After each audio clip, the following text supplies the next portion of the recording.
No Jumper, coolest podcast in the world. And today I'm sitting down with Matt Cox.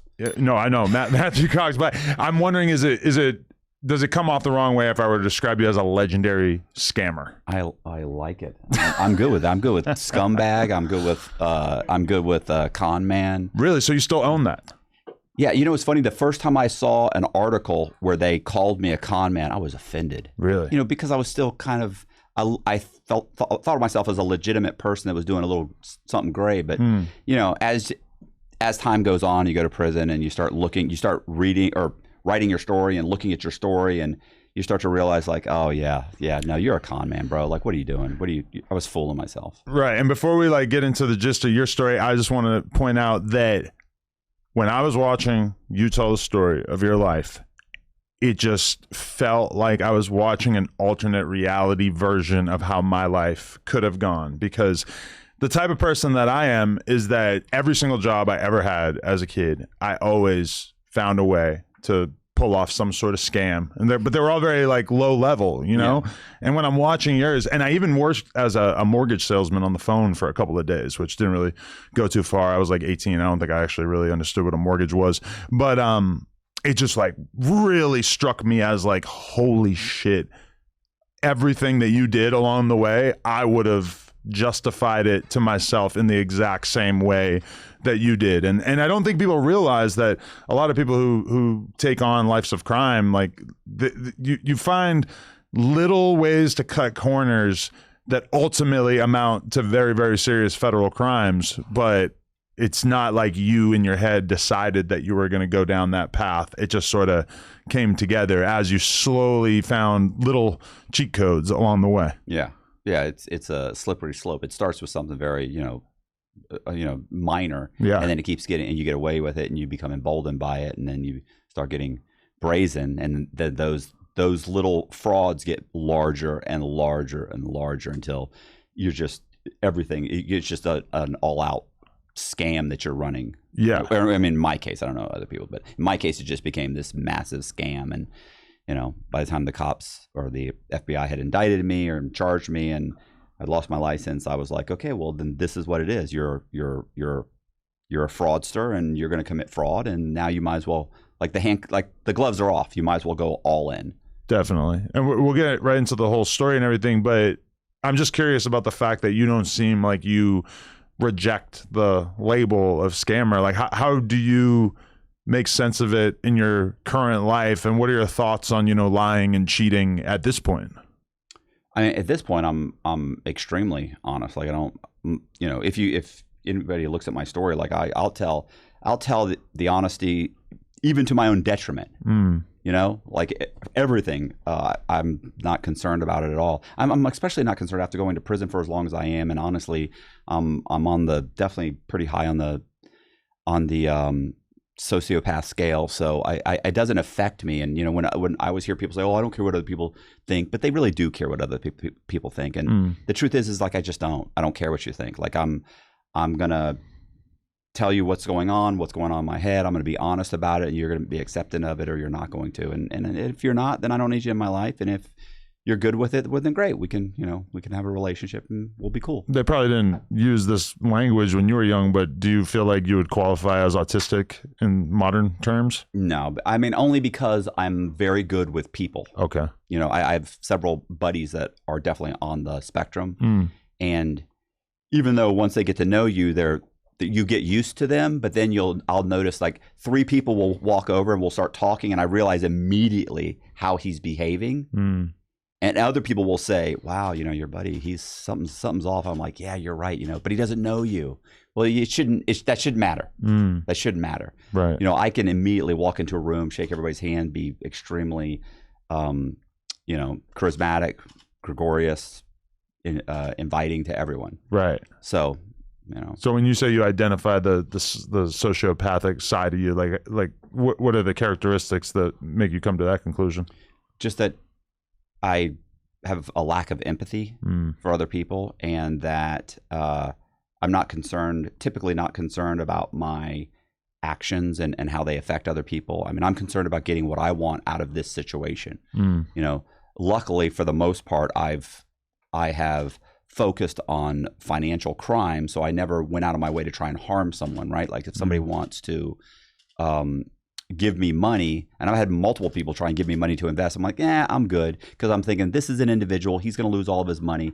I don't want, and it's not so much that I'd feel bad for him. I don't want to deal with that. I don't need this guy coming after me the rest of my life. He knows who I am. He knows where I'm at. But if I go to Bank of America and I borrow $250,000 from them and they never see a dime, I could care less. Right. I'm not losing an ounce of sleep. Yeah. And the same with me. Like when I was younger, I spent a couple years doing credit card fraud and never even really thought about who was on the losing end of it. Like it just was like whatever to me. Now, I don't know that I would have had the heart or the callousness to, if somebody had came along and said like, hey, I got 10 grand for you if you go kill this guy. Yeah, I don't think I had that in me. No, I'm not. I just don't have any tolerance for violence. I'm not interested in violence at all. Yeah. First of all, I'm not built for violence. I'm 5'6". I weigh 100 and, I'm 100 and what? Am I 170 now? Oh man. Yeah, I mean, I'm not a violent guy. It's probably not going to go well for me. But sometimes I see like certain celebrities like Jeff Bezos and his security, and they're like very not intimidating at all. And I have to assume that these guys are capable of extreme violence. I'm sure. Yeah. Right. But I'm sure that's how he wants it. He doesn't want to have a bad look. Yeah. And that's what's funny though, is that the rappers like to have the 7.5 foot tall fat black dude who, pushing people out of the way. Yeah, it just doesn't really. It strikes you as intimidating. It's like almost like that's the value proposition for them. They like the way that it sort of advertises their clout for the world. But okay, so let's go through this. You started working in the mortgage industry at what point? Like how did you lead up to that? We don't have to do like the full length version. There's a lot of different interviews out there, but we can just dig into it. Yeah, I mean, I was dating a chick that was a stripper, and I was trying to do something in a business, and at the time, all of those ventures had failed. And you're how old, and where are you coming out of at the time? I'm like 29 years old at this point, and I'm at this point I've lost pretty much every job I've tried to have because I just could not keep up with the workload. I'm dyslexic. I have a BA, but it's in fine arts. Like it's prepared me to do nothing. And by 29, you're starting to feel pretty frustrated by the workforce. Of course. Maybe this just isn't for me. Nothing's working. And so now I'm laying hardwood floors. I'm putting in window. I'm doing construction work, right? A handyman kind of stuff. And so the girl I was dating, she ended up working as a mortgage broker, and she said, "You've got to do this." And so I went and got my license, became a mortgage broker, and within a month, I'm already got 3 or 4 loans going, and I went to close my first loan. And I walk in, I've got the file, I got the whole thing, and my mortgage, I collected all the documents. I'm ready to send everything off to underwriting, and my manager looks through the whole thing, and she pulls one document out, and she says, "It looks great, it's ready to close, but this one document, it's a verification of rent, shows that your borrower has been 30 days late on her rent in the last 2 years. That's it. The deal's it's done. You can't have been 30 days late on your rent. No bank wants to lend to you." And so I was like, well, what do I do? And even though I knew it was over, and she pulled out a thing of whiteout and shook it up, and she goes, "If I was you, I'd white it out, make a copy, stick it in the file. They'll never find it. Right. They'll never catch it." And I was like, "Are you serious?" And she said, "Yeah." And that's another thing people don't really understand about getting into doing any kind of crime or fraud, is that a lot of times if somebody who's in a position of authority tells you that it's okay, you'll just kind of take that at face value. Yeah. And I knew it, and I even told her, I said, that's fraud. I could go to prison. I was like, I could go to jail. And she was like, no. She said, listen, they catch it and they think you're involved, you might lose your job, but that's it. She goes, you don't have to do it. But then again, I was also a couple months late on my car payment. I was, I had a mortgage. I actually owned my own, or a townhouse, but I was probably a month behind on my mortgage. I mean, things are going bad, so I don't really have a choice. So I guess I did have a choice, but I whited it out, sent it in. Maybe a week later, the loan closed. I got a check for $3,500, and it was on. I was just like, this is the way. This is it. Next guy that comes in, this is 20 years ago. He made $45,000. If he made $52,000, he could get the loan. Right. So I changed his W-2s. I changed the pay stubs. I send it in. Wait. 4 days later, underwriting calls and says, "Hey, you're ready to close. You can close tomorrow. The next day, it's up to you." It's like, "Hey, ready to close." Boom, another check, $3,000, $4,000, and it just went that way for I don't know how long it was. 6 months to a year before I went and I started my own place. Mm. But keep in mind, I became the top selling broker in that office. Within 6 months, they made me a manager. 6 months later, I ended up opening my own place. Hired a bunch of guys. So fast. Like within a year, you open your own spot. Yeah, but think by that point, I'm like 30, and the money was coming in. You know, it's funny. It was back then. I mean, you know, it's 20 years ago, but I mean that was $10,000-$15,000 a month. That was a ton of money.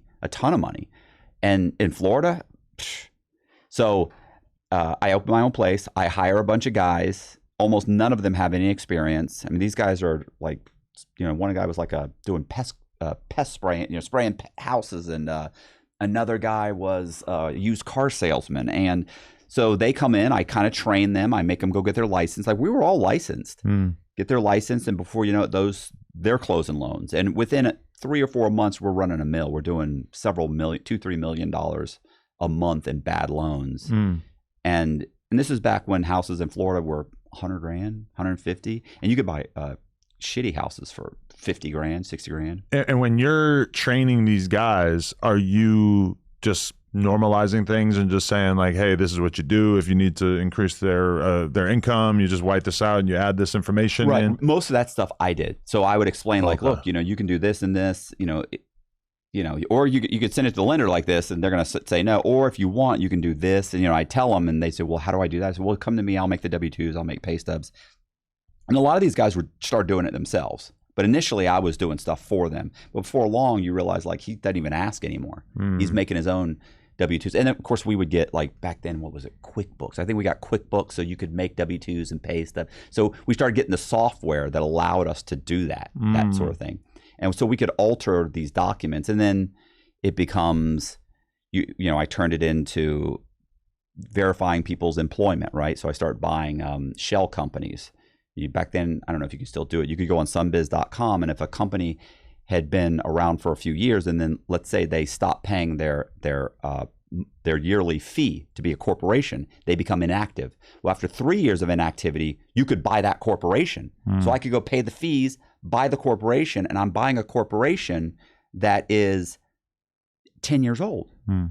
So now I own, and I could change the name. So now I own a 10-year-old company, and I can list it. I can list the phone number. I can have the phone number on going to a cell phone sitting on my credenza. So if somebody calls there to verify employment, they're calling my credenza phone. I pick it up. I answer. I say, hey, this is Express Tax Services, and I verify your employment. You've got W-2s, pay stubs. They can check on Sunbiz. Is this a real company? They can see it's got a real tax ID number. It's done. We're done. I can list it on the yellow pages. Back then, the yellow pages. You know, or I could list it in the business directory online. So I could cover all that. And then that turns into, we got to a point where if I needed to verify your down payment or that you had enough money in the bank to, let's say, for what are called reserves, I finally got to a point where I just started making fake bank statements. And then I ended up making fake bank websites.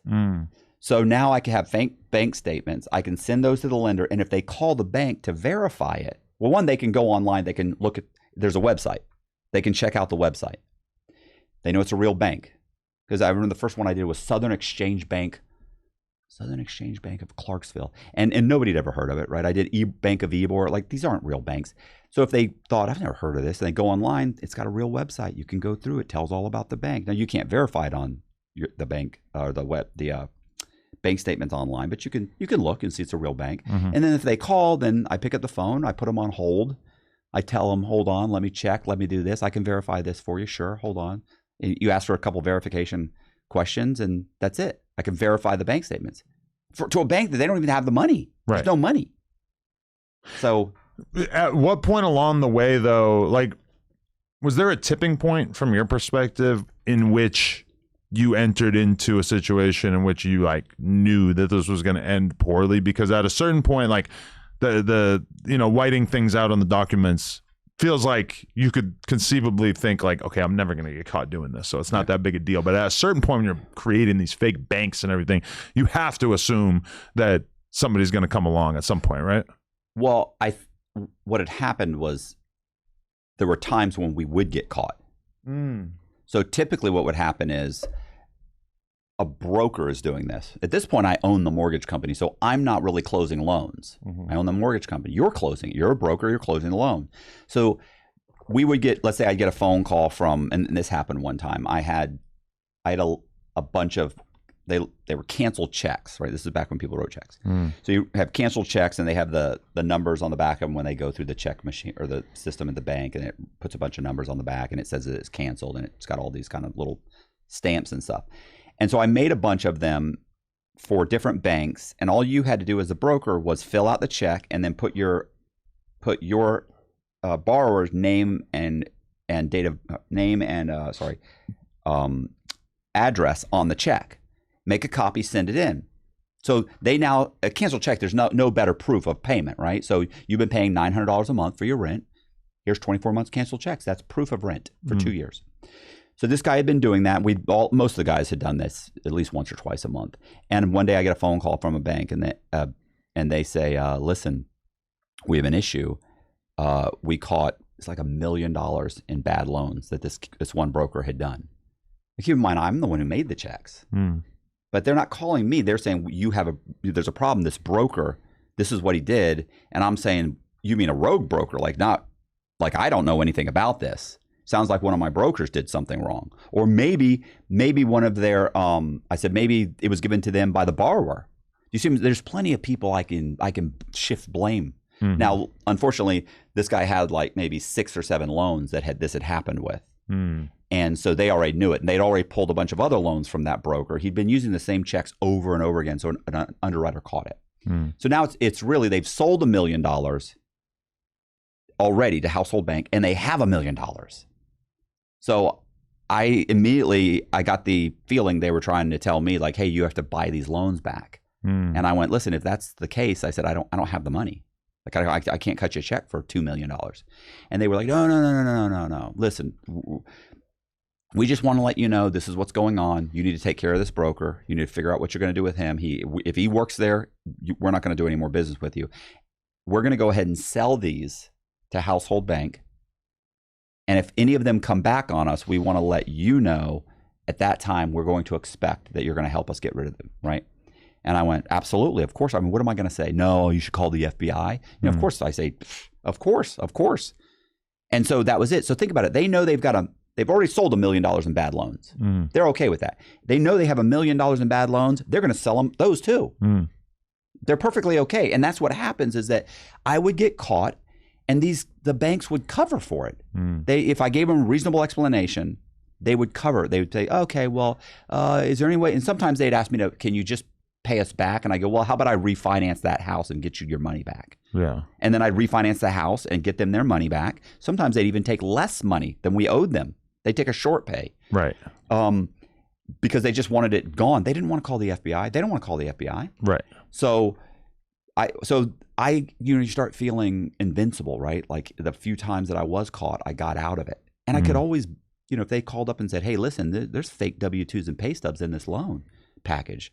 My first thing would be like, are you telling me that my borrower gave me fake W-2s and pay stubs? Think about it. What am I? They're going to, oh, well, no, we think maybe you had me. I would never. Why would I? Are you serious? I'd just be completely offended. You get offended. You tell them I would never do that. Why would I jeopardize my business? Who do you think you are? They're not going to do that. They're going to say, well, they haven't closed the loan yet. It's not a big deal. Just want to let you know we can't close this loan. Okay, no problem. They tell you they're going to deny the loan. They deny the loan, and I just pick up the loan and I go to another bank or lender, and they close the loan a week later. Yeah, because when it comes to lending out money to people who are not qualified to necessarily take on that debt, it's all good until it goes badly. And that's essentially what happened with the subprime mortgage crisis, is that it went badly for a lot of people all at once, and that was massively destructive to our economy. But you got caught before all that, right? Yeah. What ends up happening is I did this for years, right? A few years, and then some friends of mine, which was a woman by the name of Gretchen and Pete Zayas, they were friends of my wife and I's that I was married to at the time. Their office, they were helping someone do what's called a straw man scam. where they were buying a house that was houses worth, let's say, $500,000, but they were getting them. They were saying the houses were being sold for, let's say, $1 million.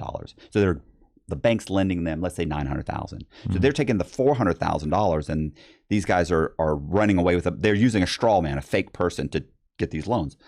Or maybe it's a real person. It could be you, right? Like most people, if you said, listen, we're going to borrow $2 million, we're going to give you $400,000. But all these properties are going to go into foreclosure, but you'll be okay. You won't get into trouble. Most people would say, absolutely, sign me up. And that's what they did. They used a straw man to buy multiple houses that were selling for $400,000, $500,000, but they were getting, like, let's say, $1 million, $900,000 loans on them. And they ended up making, I don't know if it was $500,000 to $1 million. They only made around $40,000 or $50,000 in broker fees.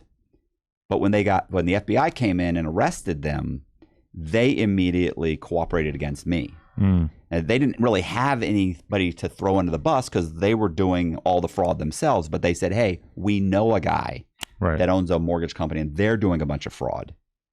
And so they wore a wire on me. And in the middle of that whole thing, when they wore the wire, and I realized it while I was sitting there talking to them, I realized they had said some stuff, and I was like, oh man, they're wired. Really? And I was shocked because my wife at the time told me, don't talk to him anymore. I was like, don't talk to him? What are you talking about? Like, we babysit their kids. Right. Like, we just got back from Puerto Rico for a week. But your wife had that instinct before you did? Or knew, bro. Listen, if I listened to this chick, I'd have never listen, there were so many times she was like, don't do this. You were making good money. You don't have to do it. Let's not do. And I was like, no, I know what I'm doing. You know. Somebody with extreme risk tolerance like yourself kind of needs somebody who's a little bit more conservative in their corner, right? But I'm also an asshole, right? So I'm also, I'm also like, you don't know what you're talking about, right? Yeah. Because I'm getting away with it. Yeah. So.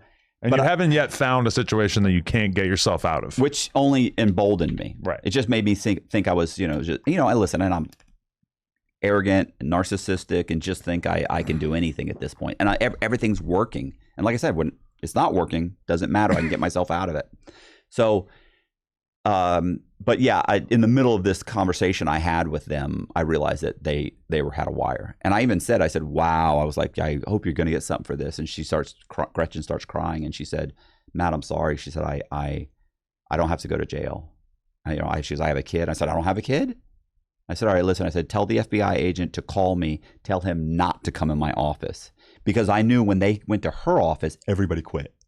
Wow. And I got like 12 guys doing fraud. FBI walks in, shows a badge, and says, I need to talk to Matt Cox. Everybody's going to pack up their shit and leave. Did all of the guys working for you know enough that they would have been able to effectively rat on you? Yeah, of course. Everybody knew everything, right? It's a small office. Right. And so anyway, I go back to the office. The agent calls immediately. Calls and says, listen, you know why I'm calling? He didn't even pretend. He said, you know why I'm calling? He said, we need to schedule an interview for you to come in and talk to us. I said, absolutely, no problem. Can I come in on Tuesday? He said, sure. We schedule an interview. And this is like a Thursday. And I spend the next few days going to interview defense attorneys, federal defense attorneys. And I end up hiring a guy, give him like $75,000 to plead guilty, right? Like, I'm not telling him we're going to trial. Okay. I'm saying, first of all, you're not going to trial for $75,000 with the feds, but give him $75,000. But you already knew that you weren't going to fight it, or they basically told you like it's not worth it. Well, I know I can't. Okay. I know I can't. I know they already have fake documents in their possession. I already know that these two people just had a wire on me where I'm openly talking about fraud. I'm done. I know I'm done. So I'm just like, hey, let's try and get me the best deal. And so that the lawyer was named Gary Trombley. Gary had already called the U.S. attorney because, they already know these guys. And they called the U.S. attorney, actually called the other people's attorney, Gretchen's attorney. Mm-hmm. And so probably the second meeting I had with him, he sat down with me. He said, listen, you haven't been indicted yet. You have a criminal complaint. I can keep you from being indicted. And I was like, okay. He said, it's called a pretrial intervention. And I said, okay, what does that mean? He said, well, because I was telling him there's no dollar loss. There's no money that's lost, right? These are just some bad loans. Right. It means that this person should not have gotten $500,000 worth of loans. But the loans are being paid, and almost all of them had been paid off, or I'm sorry, had been sold. So they don't even exist. Right. Some of these loans you could give a mortgage to somebody who shouldn't be able to get that mortgage, but odds are that they're still going to be able to pay off the mortgage. Correct. Yeah. So my mortgage, the fraud amount for me is $55 million. But keep in mind that that's just because that's how they calculate it. If I get you a loan for $500,000, and you shouldn't have gotten that loan because you don't have a legitimate W-2 job, you don't file enough in taxes, you don't qualify for the loan, but I make it look like you qualify. So you get the loan, $500,000. Right. And you make all the payments. Guess what? The FBI or the U.S. Attorney's Office said that's $500,000 in fraud Mr. Cox just committed. What are you talking about? It's connected to a house. There doesn't matter. It's $500,000. So that's how they get the $55 million. A huge chunk of that are people that got mortgages that are paying. So what ends up happening is my lawyer sits down and he tells me, hey, here's what I want to do is I want you to go in to your office, grab as many files as you can get. We'll meet with the FBI and you lay out all the files and you go over 10 or 20 files for every broker at your office. You cooperate against the brokers and I can keep you from being indicted because you don't owe any money. And I was like, yeah, I'm not going to do that. Yeah, roll over on all your guys that you put in position to do this that probably wouldn't have became criminals if it wasn't for you. Right, possibly. I mean, no, I know, I agree. I agree that it was my fault. I mean, that's yeah, I definitely put them in a position. That's absolutely 100% true what you're saying. Okay. So I was like, yeah, I'm not going to do that, right? And the reason I thought that was because I grew up watching The Godfather. Right. You don't tell on your friends. You don't tell on this. You don't tell on anybody. And so I'm watching. So I was like, I'm watching this stuff. I'm like, oh yeah, no. And so I said, absolutely not. I'm not going to do that. I said, listen. I said, first of all, I don't even think I can get any jail time. There's no dollar loss. And so we went back and forth, and he ended up saying, and I was really just looking at being a felon and being on probation, which I didn't think was going to be a big deal. And so I said, no, I'm not going to do that. You're not realizing how bad being a felon is. Not realizing the detriment that can be to your life. Right. So I said no. But now when I look back on it, had I been given that opportunity knowing then what I know now, I would have gone into like the Friday meeting that we had and with a dolly and scooped up the file cabinets and rolled them into my truck and turned around and said, you guys are going to be getting some phone calls from the FBI. Right. I suggest you get an attorney. And I'd have fucking rolled over and cut every one of those guys' throats. Because the moment I got in trouble, they all cut my throat. Of course. Like everybody did. People that I knew that weren't involved. Like you're not even involved. You're not even on the FBI's radar. They're going to the FBI and saying, I know stuff I should tell you. You're not even involved. They don't even know who you are. Like, insane. But you also have to understand that these are like soft white guys. These are middle class guys that are scared, and they're all tough until the FBI's knocking on the door. And so I get it, but I also think that I did myself a huge injustice because I thought that there was some kind of street code for white collar criminals that I realized once they all rolled over on me doesn't exist at all. It's funny because you get into the situation because you have these sort of sociopathic traits, but then ultimately you just weren't willing to go far enough with it, because if you had, then it would have helped you out a lot. Oh yeah, then I would have just cut everybody's throat. Like I'm still thinking about some kind of a loyalty to these guys, and that really, when that happened, I realized, oh, there's no loyalty. Like you should have you fucked up. You should have just ratted everybody out. Yeah.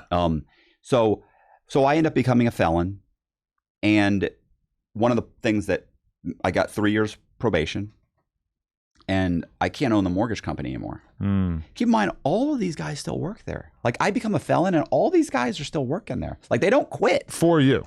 Well, no, because what I do is I sell the company to a CPA who was a guy I knew who was a CPA, and he'd seen the kind of money we were making, and he was like, "Yeah, this is," and so he kept me on as a consultant. Which is funny because I was allowed to do that even under probation, which is typically not allowed. But I was allowed to do it. And also because there was no, it was basically I lied on an application was what it boiled down to. So they thought, okay, he got 3 years paper, and this is not as big of a deal as we thought. And so I'm being kept on as a consultant for like $8,000 a month. But listen, $8,000 a month is not enough. My child, by that point, I'm divorced. My child support is $2,000. So your wife dipped out as soon as the charges came down? Yeah, and I hate to say that because, but they usually do, right? Yeah. The women are usually out of there once it gets well. And rough. I wasn't a good husband. Okay, it's not like I was like, listen, like I'm cheating on her. I'm just a douchebag. I don't come home. I'm coming home at 10 o'clock at night. I'm working all hours of the day, And so she was just like, she's like, and now this guy's, he just lost this business. He just lost everything. And also by divorcing her, she got we had about 50 some odd rental units. She got all the rental units. So she had enough money to support herself without me being attached to it. And so, and I was okay with it. I was like I didn't want to be married anyway. So we're divorced. My child support's $2,000 a month. My bills are $7,000, $8,000, $9,000 a month. I mean, my bills are $12,000 a month. I'm making $8,000. And I thought, well, you know what I'm gonna do? I'm gonna start flipping properties. That's what I'll do. And so there's an area in Tampa called Ybor City, really run down, but the city's always dumping money into it. They're trying to kind of revitalize the area. They will get some grant for $80 million and build a huge complex, and they'll renovate 20 houses. And so they're always trying to bring it up. But the houses in general, a decent house was selling between $100,000 to $150,000. But a shithole house was selling for $50,000. And so you could go buy a rehab, and you go buy a rehab for $50,000. You put, 30 into it, and you hope to sell it for 120. Maybe make yourself 20 or 30,000, depending on some closing costs and fees. And I thought that's what I'm going to do. And I was like, because I'd already been doing it a little bit, and I went, yeah, but you know what? Like, the problem is, the only reason I've been able to do it in the past is I would do it and I would sell to a customer that I knew I could get the loan for. Right. And I thought, oh, well, I'll just get them the loan. And I thought, well, if you're getting them the loan, you mean you're committing fraud. You're going to commit fraud to make sure they get the loan. Yeah. Well, then you're committing fraud again. Right. So, and I was like, but there was just no way. I knew there was no way to make money flipping properties. Not the kind of money I wanted to make. Right. And so I thought about it, and I thought, you know what I need to do is I need to buy these properties. I need to be able to get them to appraise higher than the 100 or 105, whatever, once I've renovated them. And I thought, so I was dating a chick that worked at a title company. She was the manager of a title company. And I went and I explained to her, how can I buy these properties for 50 and get the sale to make it look like I bought it for 200? And she said, if you pay the extra doc stamps on the deed, then it'll show up at a $200,000 sale. So let's say for a $100,000 piece of property, it's $700. For a $200,000 piece of property, it's $1,400. I'm buying these things for 50, so it's $350. So if I just pay the extra $1,050, that $50,000 sale will show up for $200,000. So what I did was I went out and I thought, okay, so if I do that, enough of those in one area, the whole area will shoot up through the roof. And I was like, okay, because that's what happens with an appraiser, right? So they send an appraiser out. He looks at your house. He compares it to 3 other houses in the area within half a mile to a mile that have sold within a year. And I thought if I do that enough of those in one area, that'll drive the prices up. And I was like, yeah, but these people are not going to buy these houses for $210,000. Right. They all live there too. They all have a pretty realistic idea of what shit is worth. Right. And they're not going to be able to pay. Yeah. Like that's a huge payment compared to what these guys are used to. So I thought, and the problem with the buyers in those areas are that they just don't qualify. They don't have good credit. And I sat there, I said, what I need to do is I need people to have good credit. You know what I need to do? I need to make my own people. Like I started thinking about, well, you know what? You could get somebody who had perfect credit, a straw man, to come in and buy them. What are you going to do? Well, then what? You pay the mortgages for a few months, let them go into foreclosure? Like now it's another scam. Yeah. So I'm like, okay, I can drive the prices up. And then you have to split the money with them, right? Like so we make $100,000 on a purchase. I got to give you $50,000. Like I'm not doing that. And I went, yeah, you know what I need to do? I need to make my own people. So it's a longer process, but I start calling Social Security, and I figure out how to convince Social Security to issue me Social Security numbers to children that don't exist. So I make a fake birth certificate, a fake shot record for like a 10-month-old child. and I go into Social Security and I say, hey, my son was born with a midwife at home. I basically just called them 30 times and gave them different scenarios till one of them worked. Right. I said, so my son was born at home. He's 10 months old, and we were with a midwife, and the pediatrician never had a Social Security number issued. And she's like, really? She's like, well, he should have. I'm like, I know, but he told me to come here and get it done. And I had filled out what's called an SS5 form explaining everything. I give her the document. She looks at him. She goes, well, hold on. He's got to have a Social Security. She looks on the thing and looks it all up and goes, yeah, you're right. He doesn't. Okay, well, yeah, let me go ahead and let me issue one. Boom. 10 days later, I get a Social Security card in the mail. I then get 3 secured credit cards in that kid's name. I don't say he's a kid. Obviously, I say he's a 30-year-old man. So I just changed the year of his birth, get 3 secured credit cards, make the payments, and in 6 months, I've got 700 credit scores. So now I can buy these properties for $40,000, $50,000. I can record the value at $220,000, $190,000, $210,000, and I can place them in fake people's names with perfect credit and have them refinance the property, which is what I do. So now I've got multiple synthetic identities with perfect credit, and keep in mind they have W-2s, pay stubs, because I can make those. You can verify them because I already got the companies. You want to verify that they have the money in the bank, you can call the banks. Matter of fact, I can give you the bank statements, and you can call and verify. You can do all that. And then as far as where have they been renting? Well, I can give you the canceled checks, or not even that. I eventually just incorporated a property management company and an older property management company. And I could just answer the questions myself. The property management company doesn't require cancel checks. So now this is perfect. I start having these guys go in, buy these properties, and refinance the properties. So they're buying the properties at 40 or 50 grand. We're recording the value at 220, and they're refinancing them and getting a loan for like 180, 190 on a property that I've got maybe 50,000 into. I maybe put $10,000 in repairs because I don't do anything to the inside. I just paint the outside, trim the trees, mow the yard, have an appraiser go by, take photographs of the outside of the place.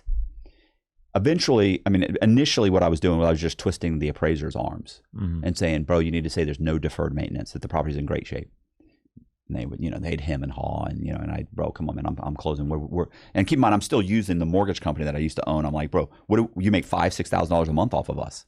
Like, I'll just cancel all the fucking appraisals. And then you just start over somewhere. Don't get crazy. We don't have to go there.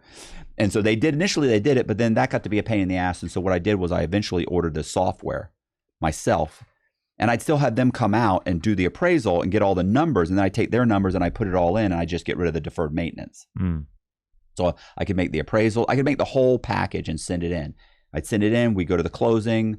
Eventually I'm able to open up bank accounts in these guys' names. And initially I made the fake IDs myself, right? This is 20 years ago. Like, fake IDs now are difficult, right? You need a thermal printer. You need like a Fargo 5000 thermal printer and the whole thing. I couldn't do that. I'd have to buy all that equipment. This is when you could basically sand off the information, print the information in reverse on a piece of laminate and glue it over and go into a bank, and they would run it and they'd give you a bank account. Right. That worked until I went on the run, and then I actually figured out I figured that I had to end up going into the bank, the DMV, and getting them to issue me an actual driver's license, which I do. When you say you were like making fake birth certificates, just for example, like how deep into the sort of underworld did you have to get to do something like that, or was that relatively easy? It was easy. I actually just started calling and trying to get the security paper. So the security paper on a lot of, like, for instance, South Carolina has the security paper. It's one of those. It's multicolored. I mean, you can buy them when they're not multicolored, where they're just like, blue, and they have just waves in them, right? But if you make a copy, it says void if copied. Well, so if you're a 30-year-old or 40-year-old man, and this was 20 years ago, so this is if you're 50 years ago, they don't have the really pretty nice ones like they do now with the holograms and all this shit. They had them on this paper. So I just had to make a template and print it out on the paper, and then I ended up getting a stamp that said South Carolina vital statistics, but I couldn't even get the stamp. Every time I tried, they would say, no, we can't make that. So I ended up saying South Carolina Corporation of Virtual Records, and I etched out everything except for South Carolina, and then it looked rough, and then so you couldn't really tell what it said, and it just was a stamp, but it was an embossed stamp. You could see part of it, but the embossed stamps wear down anyway. You can't see them anyway. I never had anybody not take these birth certificates as 100% authentic. Right. They would grab them, they'd feel it, and they'd go, okay, sit over there. That's it. They just like that. They don't even read them. They just go, yeah, sit over there. I was almost offended sometimes when they would really, scrutinize the documents. I'd be like, hey, I worked hard on this. Look at this. This is quality shit, bro. So how many years were you doing that, and how much money would you say that you made before you ended up getting caught and having to go on the run? Gosh. I'd say several. I'd say I made a few million. Let's say I made. I mean, the government said I made 11.5 million. That's not true. Let's say, and keep in mind, a lot of people were involved in the whole thing. So let's say I made 2 or 3 million myself, but I'm also buying property because I also started a development company. So I'm buying property. We've got 3 or 4. That's not true. We had 3 houses. We had 3 houses halfway done. We're starting another one, but we've got 100 vacant pieces of land. So I'm doing this for a while.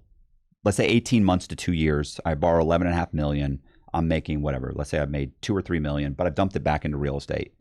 And a friend of mine knows what I'm doing, and I'm helping him out. And one day he's asked me, he's like, I want to do what you're doing. Is there any way I can get in on this? And I don't really need his help, right? Like I've already got I'm already doing well. And so I said, look, how about we do this? How about I take you and we have you do one in Orlando. And he says, okay. So he does it in Orlando. I already had a chick that was doing it in Clearwater. So because we don't have 6 hours, this girl goes into the bank one day. She closes a loan, gets a check for $95,000. We go to another title company, walks in there, signs all the documents, and the woman looks at her and says, you don't look like your ID. And by the way, it was her picture. This is what always bothers me. This is why whenever people say what messed you up, it wasn't anything I did. It was little things that I couldn't control. The title agent looked at the ID and said, this doesn't look like you. Right. It was her picture. Yeah. So how can I fix it? It is her. And so she calls another title company agent in. She looks at it and she goes, yeah, no, that's her. What do you mean that's her? She says, I don't know. It doesn't look like her. Now she changed her hair. And she's like, I changed my hair. She says, no, it just doesn't. You know what? She says, let me make a copy. She makes a big copy, blows it up, and says, we're going to hold the check. I'm going to get back with you. So when she comes out, I said, look, we're hit. This woman's going to make 4 or 5 phone calls. She's going to figure it out. And so she said, well, what about the check for $95,000? I went, no. We're done with the $95,000 check. That's over. We're not cashing that. And I'm like, first of all, you have to go open a bank account. Like you're not going in, like it's over. We'll start over. And keep in mind, this chick doesn't have any money. It's easy for me to say, we'll start over, scrap it. We'll do it again. In a month, we'll be in the better In her mind, position. that $95K already exists. Yeah. Of course. She thought by the end of the day, we were closing 3 or 4 loans. She thought by the end of the day, she's going to make $200,000. Now she's making nothing. And so she says, look, let's give the check. Let me call Travis, my buddy who was doing the same scam in Orlando. Let me call Travis and see if he'll deposit the check. She calls Travis. She tells him we're on speakerphone. And this was I had one of the first phones that had a speaker on it too, by the way. It wasn't like this is old. This is pre-smartphone. So, and we're sitting there talking on this phone and he's like, yeah, give me the check. I'll deposit it. He already had a couple bank accounts open. He was already doing the scam that she was doing. And he's already pulling out money. He'd already pulled out like $400,000 out of the bank. And he's like, yeah, I'm good. He's like, well, you think it's good, Matt? I said, no, I don't think it's good. I think it's bad. I think this woman's going to figure it out. And I think that they're going to attach it. And I think it's going to be a problem. And he's like, you're such a pussy, and I'm like, okay. So she gives him the check. He deposits the check. 4 or 5 days later, I call, because back then you had to wait for checks to clear. I call 4 or 5 days later. He says, hey, look, I know what you're calling for. I'm actually on my way. I'm actually pulling in the bank right now. I said, oh, okay, so you're getting the money? And he's like, no. They called. They needed me to, they need to see me sign the back of the check. And I go, what? Yeah. They said because it was, over a certain amount of money. Matter of fact, I think that check was $105,000 because I think what he said was because it was over $100,000, they had to witness me endorse the check. And I had deposited many checks way over 100,000. Okay. And I'm thinking to myself, no, something's wrong with that, bro. Don't go in the bank. Don't go in the bank. The cops are going to be waiting for you. And he goes, I'm in the parking lot, Matt. There's no cops here. I go, no, they're not going to be in car in cruisers. Like they're waiting for you. He's like, no. And he's like, I remember he said, you're shaking like a little girl. You stop shaking like a little girl, And I was just like, no, don't. Hangs up the phone, goes in. We're waiting around. Maybe 30 minutes later, I start calling his phone. It goes to voicemail. I'd say this goes on for 6 hours. And finally, I pick up I go to a payphone. This is when there used to be payphones. Right. Went to a payphone and call the fake identity. He was using a guy. His fake identity was David Silver. I called David Silver's number. And a police officer answers. This is officer, this is detective, John so-and-so. Who is this?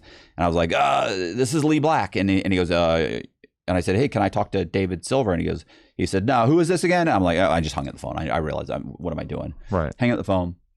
And I know he's been arrested. So the next day, I get a phone call. He says, you got to get me out. You got to bond me out. So I go to his brother-in-law, give him some money. He bonds him out. Then we get him a lawyer. I give him like 15 grand for the lawyer because it was a state case. Anyway, he insists, I get him out, get him the lawyer. He's insisting like, don't worry, bro. Like, now keep in mind there's $400,000 missing. And he's like, if I can just get the money back. Oh, no. I said, I'll get you the money back. Then nothing will happen. He's like, I might not have to go to jail, but if I do go to jail, like you'll watch my daughter, right? I'm like, yeah, absolutely. He's like, my sister can watch her, but you'll pay. Absolutely. I'll pay for everything. And so in the meantime, what I don't know is he's already met with I paid the lawyer, and the lawyer immediately said, you need to work with a task force against this guy. So there's a task force that's put together, and he's working with the task force. And, that goes on for months. And what's funny too is looking back on it, how much he was milking me. He kept coming. He's like, man, I need money. Like I'm thinking about starting like a tree trimming business, but I can't do it with my truck. I'm like, well, let's go get you a new truck. We go get him a new truck. Yeah. I don't know what that was. Back then you could get a truck for 15, 20 grand. But he's smart though. He knows he has you in the position where you're going to do whatever to keep him happy. Yeah. Of course. I'm throwing he comes in, he's like, look, I need to, I got to buy some chainsaws, but I want like the industrial ones because the ones from Home Depot are no good. You got to they're about $2,000. Of course, I want to start. He's starting a tree trimming business, which he runs to this day, by the way. So I pay him. Then he needs a boom, the boom that goes up in the tree. Those are $15,000, by the way. Then that's the kind that you pull behind. And of course, I'm embarrassed that I didn't suggest you get the boom. Yeah. That's my fault, Travis. That's my fault. It was stupid. Absolutely, we need to get that. Listen, bro, this guy milks me for 25 to 35 grand over the next 6 months while he's burying me. Wow. I had dinner with him about 6 months ago. Anyway, I still talk to him. Okay. He still runs that business.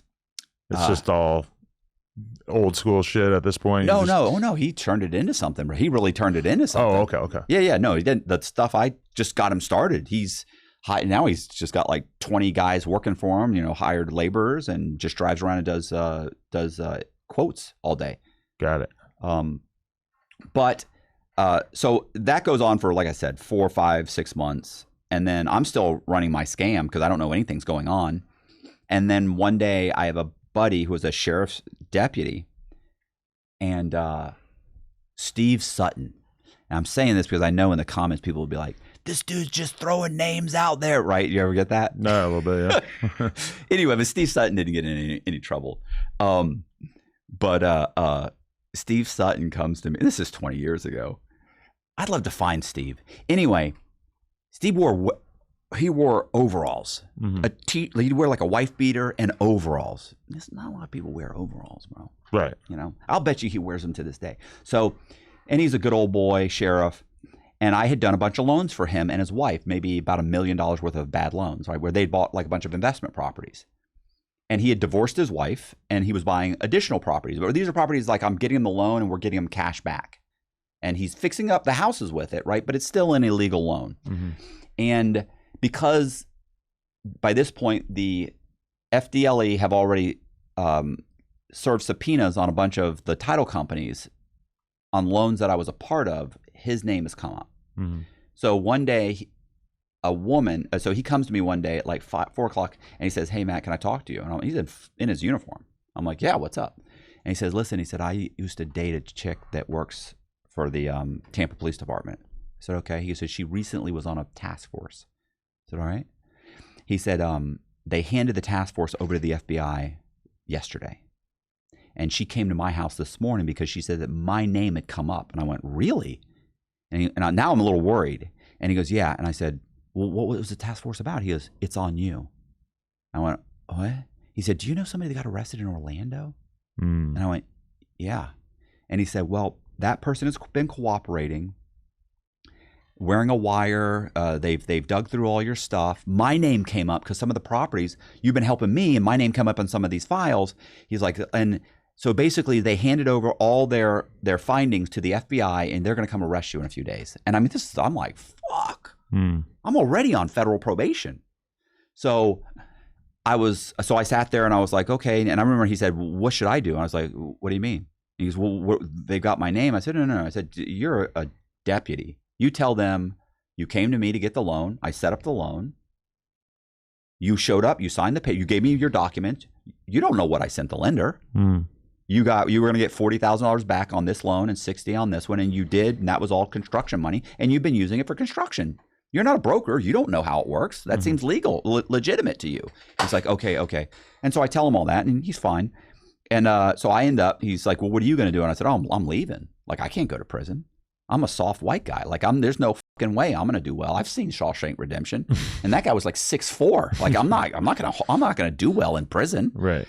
So, I don't know anything about the federal system. I don't know anything about camps. I don't know anything about Lowe's. Like, I have no idea. Everything I've seen, I saw 2 movies about prison. One was Shawshank. One was a movie called The Animal Factory. Right. Where they basically raped this young guy. It's not good. That's what they really sell you on, is the idea if you go to prison, you're getting raped. Absolutely. And in reality, unless you are in like the worst of the worst prison, it's pretty unlikely. And they're not going to send me to someplace like that. Financial crimes. That's a financial crime. I have no idea, though. Yeah. And I'm already terrified. And I'm already on federal probation. So I end up packing up my stuff. I was able to pull out like 80 grand in like one day. Like from that at 4 o'clock that day to the next day, I was able to pull out 80 grand. That was it. I just wrote a bunch of checks to people, and that was it. Everything else is tied up in credit lines, real estate. Like, I have no time to get anything. I get 80 grand in cash, and I take the girl I was dating, which I barely even knew. I've been dating this chick like a month. And so I don't even know her. And so she says, "I want to come with you." And I'm like, we don't even know each other. Like, what are you talking about? And she's like, "It doesn't matter. I think I'm in love with you." I'm like, "Well, I don't think I'm in love with you. Like, this is not, but, and, I look back, it was such a huge mistake, but, I said, "Okay, absolutely. You can come with me. No problem." When you're in that sort of mental state, anybody who's available to you starts to seem a lot more desirable, right? Right. And well, not just that, it's also leaving everybody is terrifying. Like, I've seen guys that have shown up for prison to turn themselves in to do 12 or 14 years in prison. Like, they showed up at the gate. It's like, you showed up for that. You didn't. Like, I would think, why wouldn't you take off on the run? They're like, "Well, I'd never be able to see my parents again, or my kids, and so, it's a terrifying for people that I realize that the other thing is most people can't leave and never contact their family again. They just can't do it. And so what the authorities do is they wait and they just watch their family, because they know they keep a tab on their family, and they every once in a while they start to realize that there's a phone call from Iowa that comes in twice a month and on every Friday, and they go, "Okay, this guy's in Iowa. Let's track it back. We'll go sit on that phone. Let's go sit on that pay phone or whatever." Right. And so anyway, I grab her and we leave, because everything was going wrong, and at least I didn't have to be alone. And so I take her with me, and we go to Atlanta. And so the fraud that I had been running in Tampa was a fraud that I could buy a house. I could make it appear that the house was worth $200,000. I could borrow against that, pull the money out, and I would make 6 months worth of payments. And then I'd stop paying. And so this person has bought 4 or 5 houses, and they'd stop paying on 4 or 5 houses. So that person has borrowed a little over $1 million, typically $1.2 million, and maybe they've made $500,000 or $600,000. Now I didn't get the $500,000 or $600,000. This guy gets 50, this guy gets 50, this guy gets people that are doing stuff for me, and then a lot of that it's going back into real estate. I owned a ton of real estate. So, but once that synthetic identity stopped paying, the houses would go into foreclosure, and the bank didn't know they'd been scammed. Because what they thought was we lent $180,000 or $190,000 on a house that's worth $210,000 or $220,000. The guy made 6 months payments, then he stopped paying. So let's just foreclose on the property. By then, it's too late for them to check the W-2s. They can't check to see if any of this stuff is real. Right. And so for 2 years, houses are going to foreclosure nonstop, and the bank doesn't even know they've been defrauded. Well, when I went on the run, like the gloves are off, right? And I don't have time to wait 6 months to prepare these synthetic identities. I need money now. So what I do is we go to an area called Alpharetta, Georgia, and we rent a house from a guy named Michael Shanahan.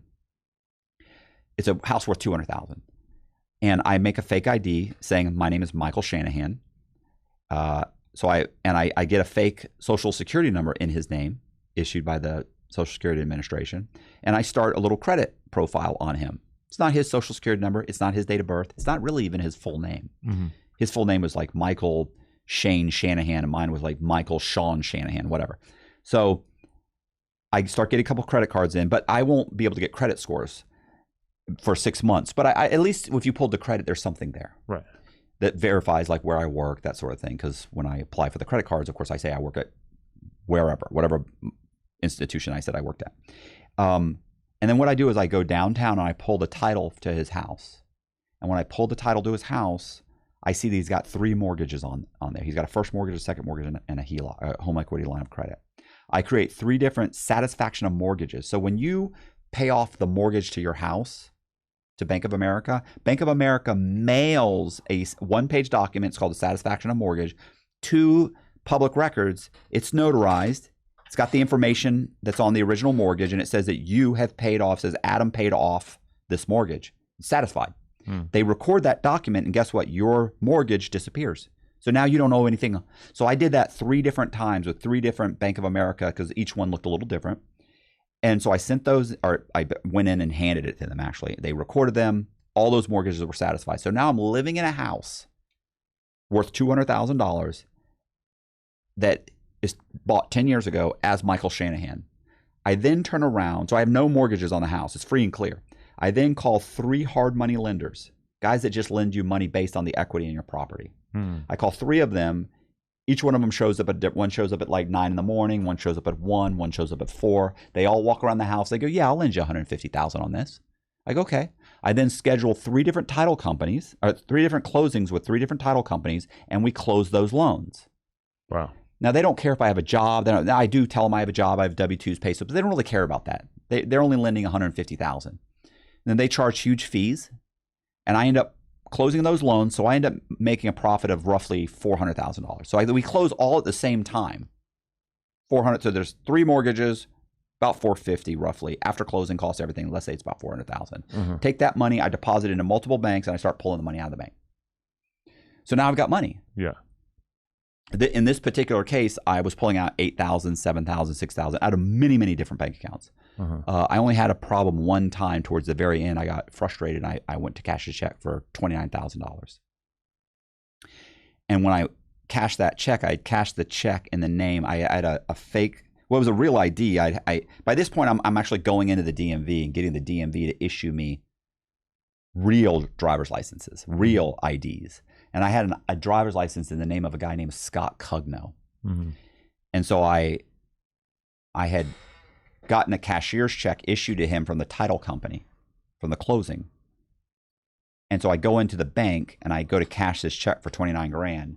And the manager comes over and he's like, yeah, something's not right. And I'm like, what do you mean? And he's like, I don't know. Something's off. We're going to have to check on this. I said, absolutely, no problem. I need 2 forms of ID. No problem. Here's this. Here's Scott. I also opened several bank accounts in his name. So I have a debit card. I have a Visa. Yeah, sure. No problem. And I sit there and I wait. And they make a bunch of phone calls. And then at some point, they call me. Somebody calls me and I don't recognize the number. And I pick up the phone and I answer the phone and it's a woman and she says, "Hi, is this Michael Shanahan?" And I go, "Yes, it is." And she said, "Hi, this is Kimberly from SunTrust Bank. I'm just calling to verify that you have issued a cashier's check or wrote a check to somebody's in here. They're trying to cash a large check. His name is Scott Cugno. I wonder if you could verify the funds." And I go, "Absolutely." I said, "Yeah, that's Scott Cugno. And the check is for $29,000. Is there an issue?" And she goes, No, we're just verifying that it's." I said, "Oh, okay." And I'm like, "How did you get my number?" And she went, "Oh, we called the title company because they're a client. And we called them and they said you had a closing and that and they checked your application and they gave us the phone number." I'm like, "Oh, okay." If they had done anything, if they looked anywhere else, they would have got the real Michael Shanahan. Instead, they called me. And I'm like, "Oh, okay, well, thank you." And she's like, "Yeah, I hope that's okay." I said, "No, it's no problem." I hang up the phone. Manager comes walking in 5 minutes later, says, "Hi, Mr. Cugno. We've got the money." He and another woman walked out. I'm assuming it was Kimberly, whatever her name was. And they count out $29,000. I scoop up the $29,000. I put it in my pocket. And I start walking out. And I remember he stopped me. And he said, "Mr. Cugno?" And I said, "Yeah. What's up?" And he says, "I'd like to say that I feel very apprehensive about this transaction." I go, "Really?" I go, "Well, what is it exactly?" And he goes, "I can't put my finger on it." And I go, "It'll come to you." And I turn around and just walk out, get in my car. And like 3 or 4 days later, the Secret Service showed up. Oh, shit. But by that point, I'd taken out $400,000 and I'm gone. Yeah. And look, there's other things I was doing, right? Like we did the same scam in Tallahassee where actually the chick I left with, her name was Becky. Becky pretended to be a woman by the name of Teresa Knight. And she borrowed a mortgage on a house. So we're doing this. We're getting funds. I did the same thing. Well, at this point, I realized that I can't keep driving around in these names. And keep in mind, now they have the name Scott Cugno. Yeah. So that's trash. So when I pack everything up and we move, like we packed up and we moved to Charlotte, North Carolina. Well, I have to trash everything and start over. Right. And I realized what's going to make it faster, instead of making the synthetic identities, what makes it faster is I start surveying homeless people. Don't judge me. So I start surveying homeless people, and what I do is I have a statistical survey, and I would go out and I made a little badge. I actually had the picture on the badge was I pulled it from my wanted poster, because at this point there's a bunch of newspaper articles on me in the Tampa Tribune, and there was a newspaper used to be called the St. Petersburg Times. They did like a bunch of them talking about, because at this point I'm wanted. And so when the thing in Atlanta hits, it's like, hey, he's wanted here, and now he's in Atlanta. Yeah. And he just robbed, I forget, they had some number like, oh, it's $1 million. It was $450,000. It wasn't $1 million. And then then there's one in Tallahassee, and there's more in Orlando, and they're making it sound like I'm doing it everywhere. Like, so I go to Charlotte and I start running a scam in Columbia, South Carolina. But I'm doing this now. I'm surveying homeless people. I make a statistical survey form. I made the form up. Get a clipboard, make a little fake ID that says statistical surveyor, and I walk around to where homeless guys that look about my age. And I tell them, hey, I'm taking a survey for the Salvation Army. We're trying to determine where we place our next homeless facility.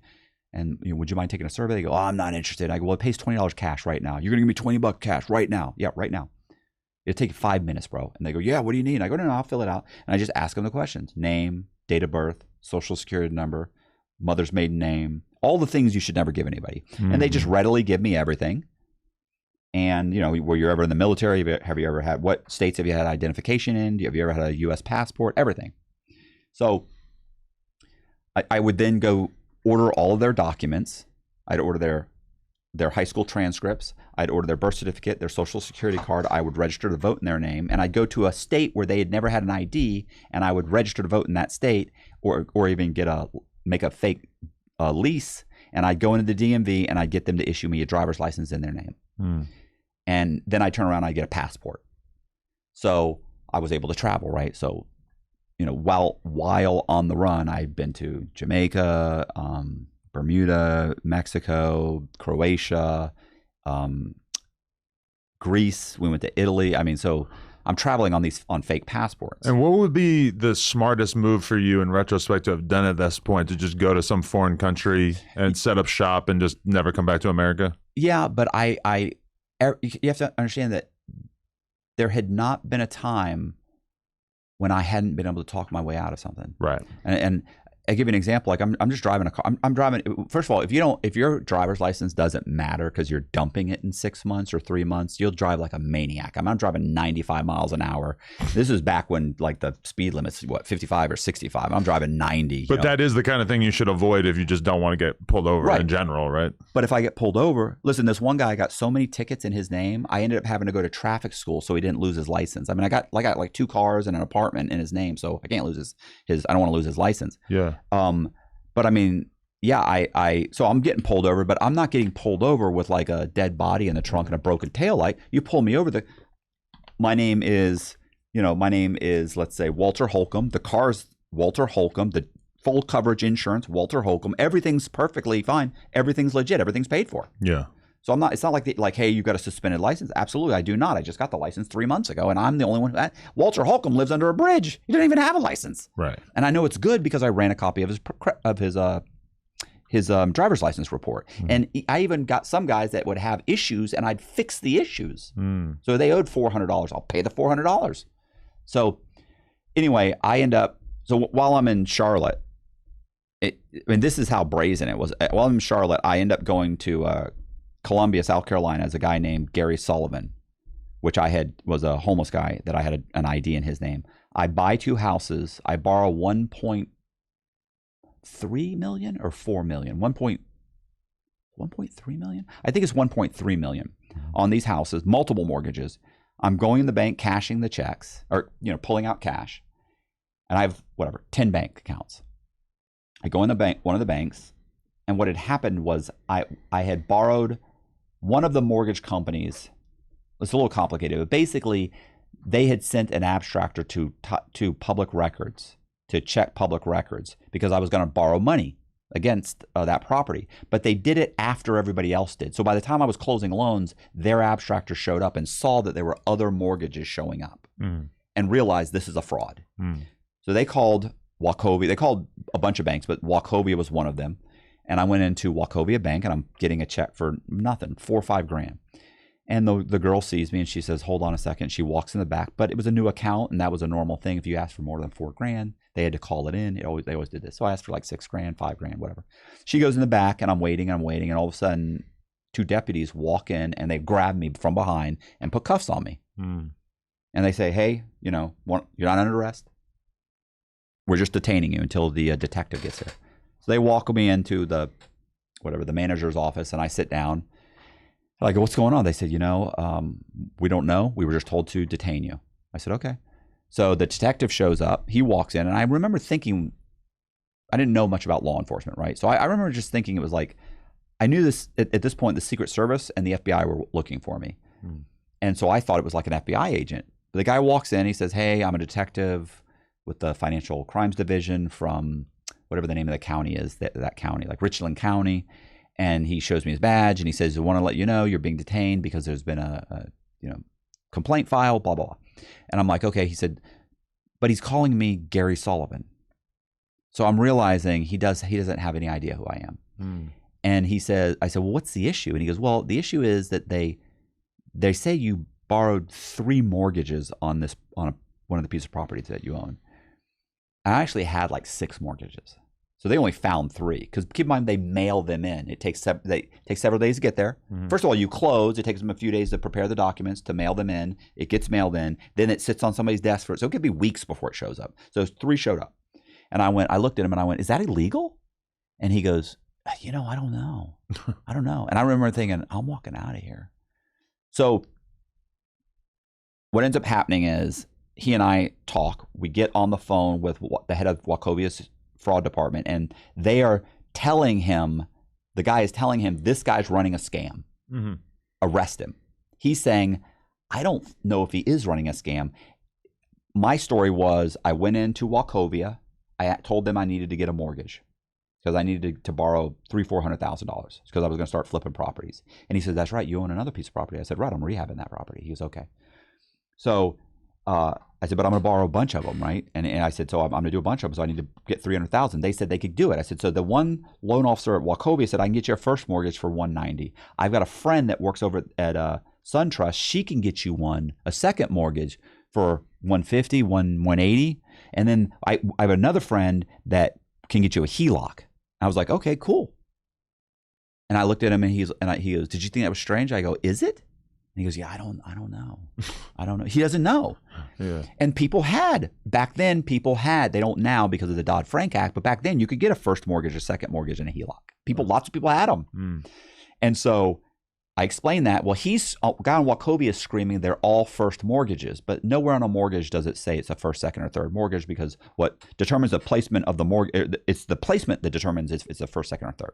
Mm. So I said, I read those documents. I said, none of them said they were first or second. I mean, they were just liens.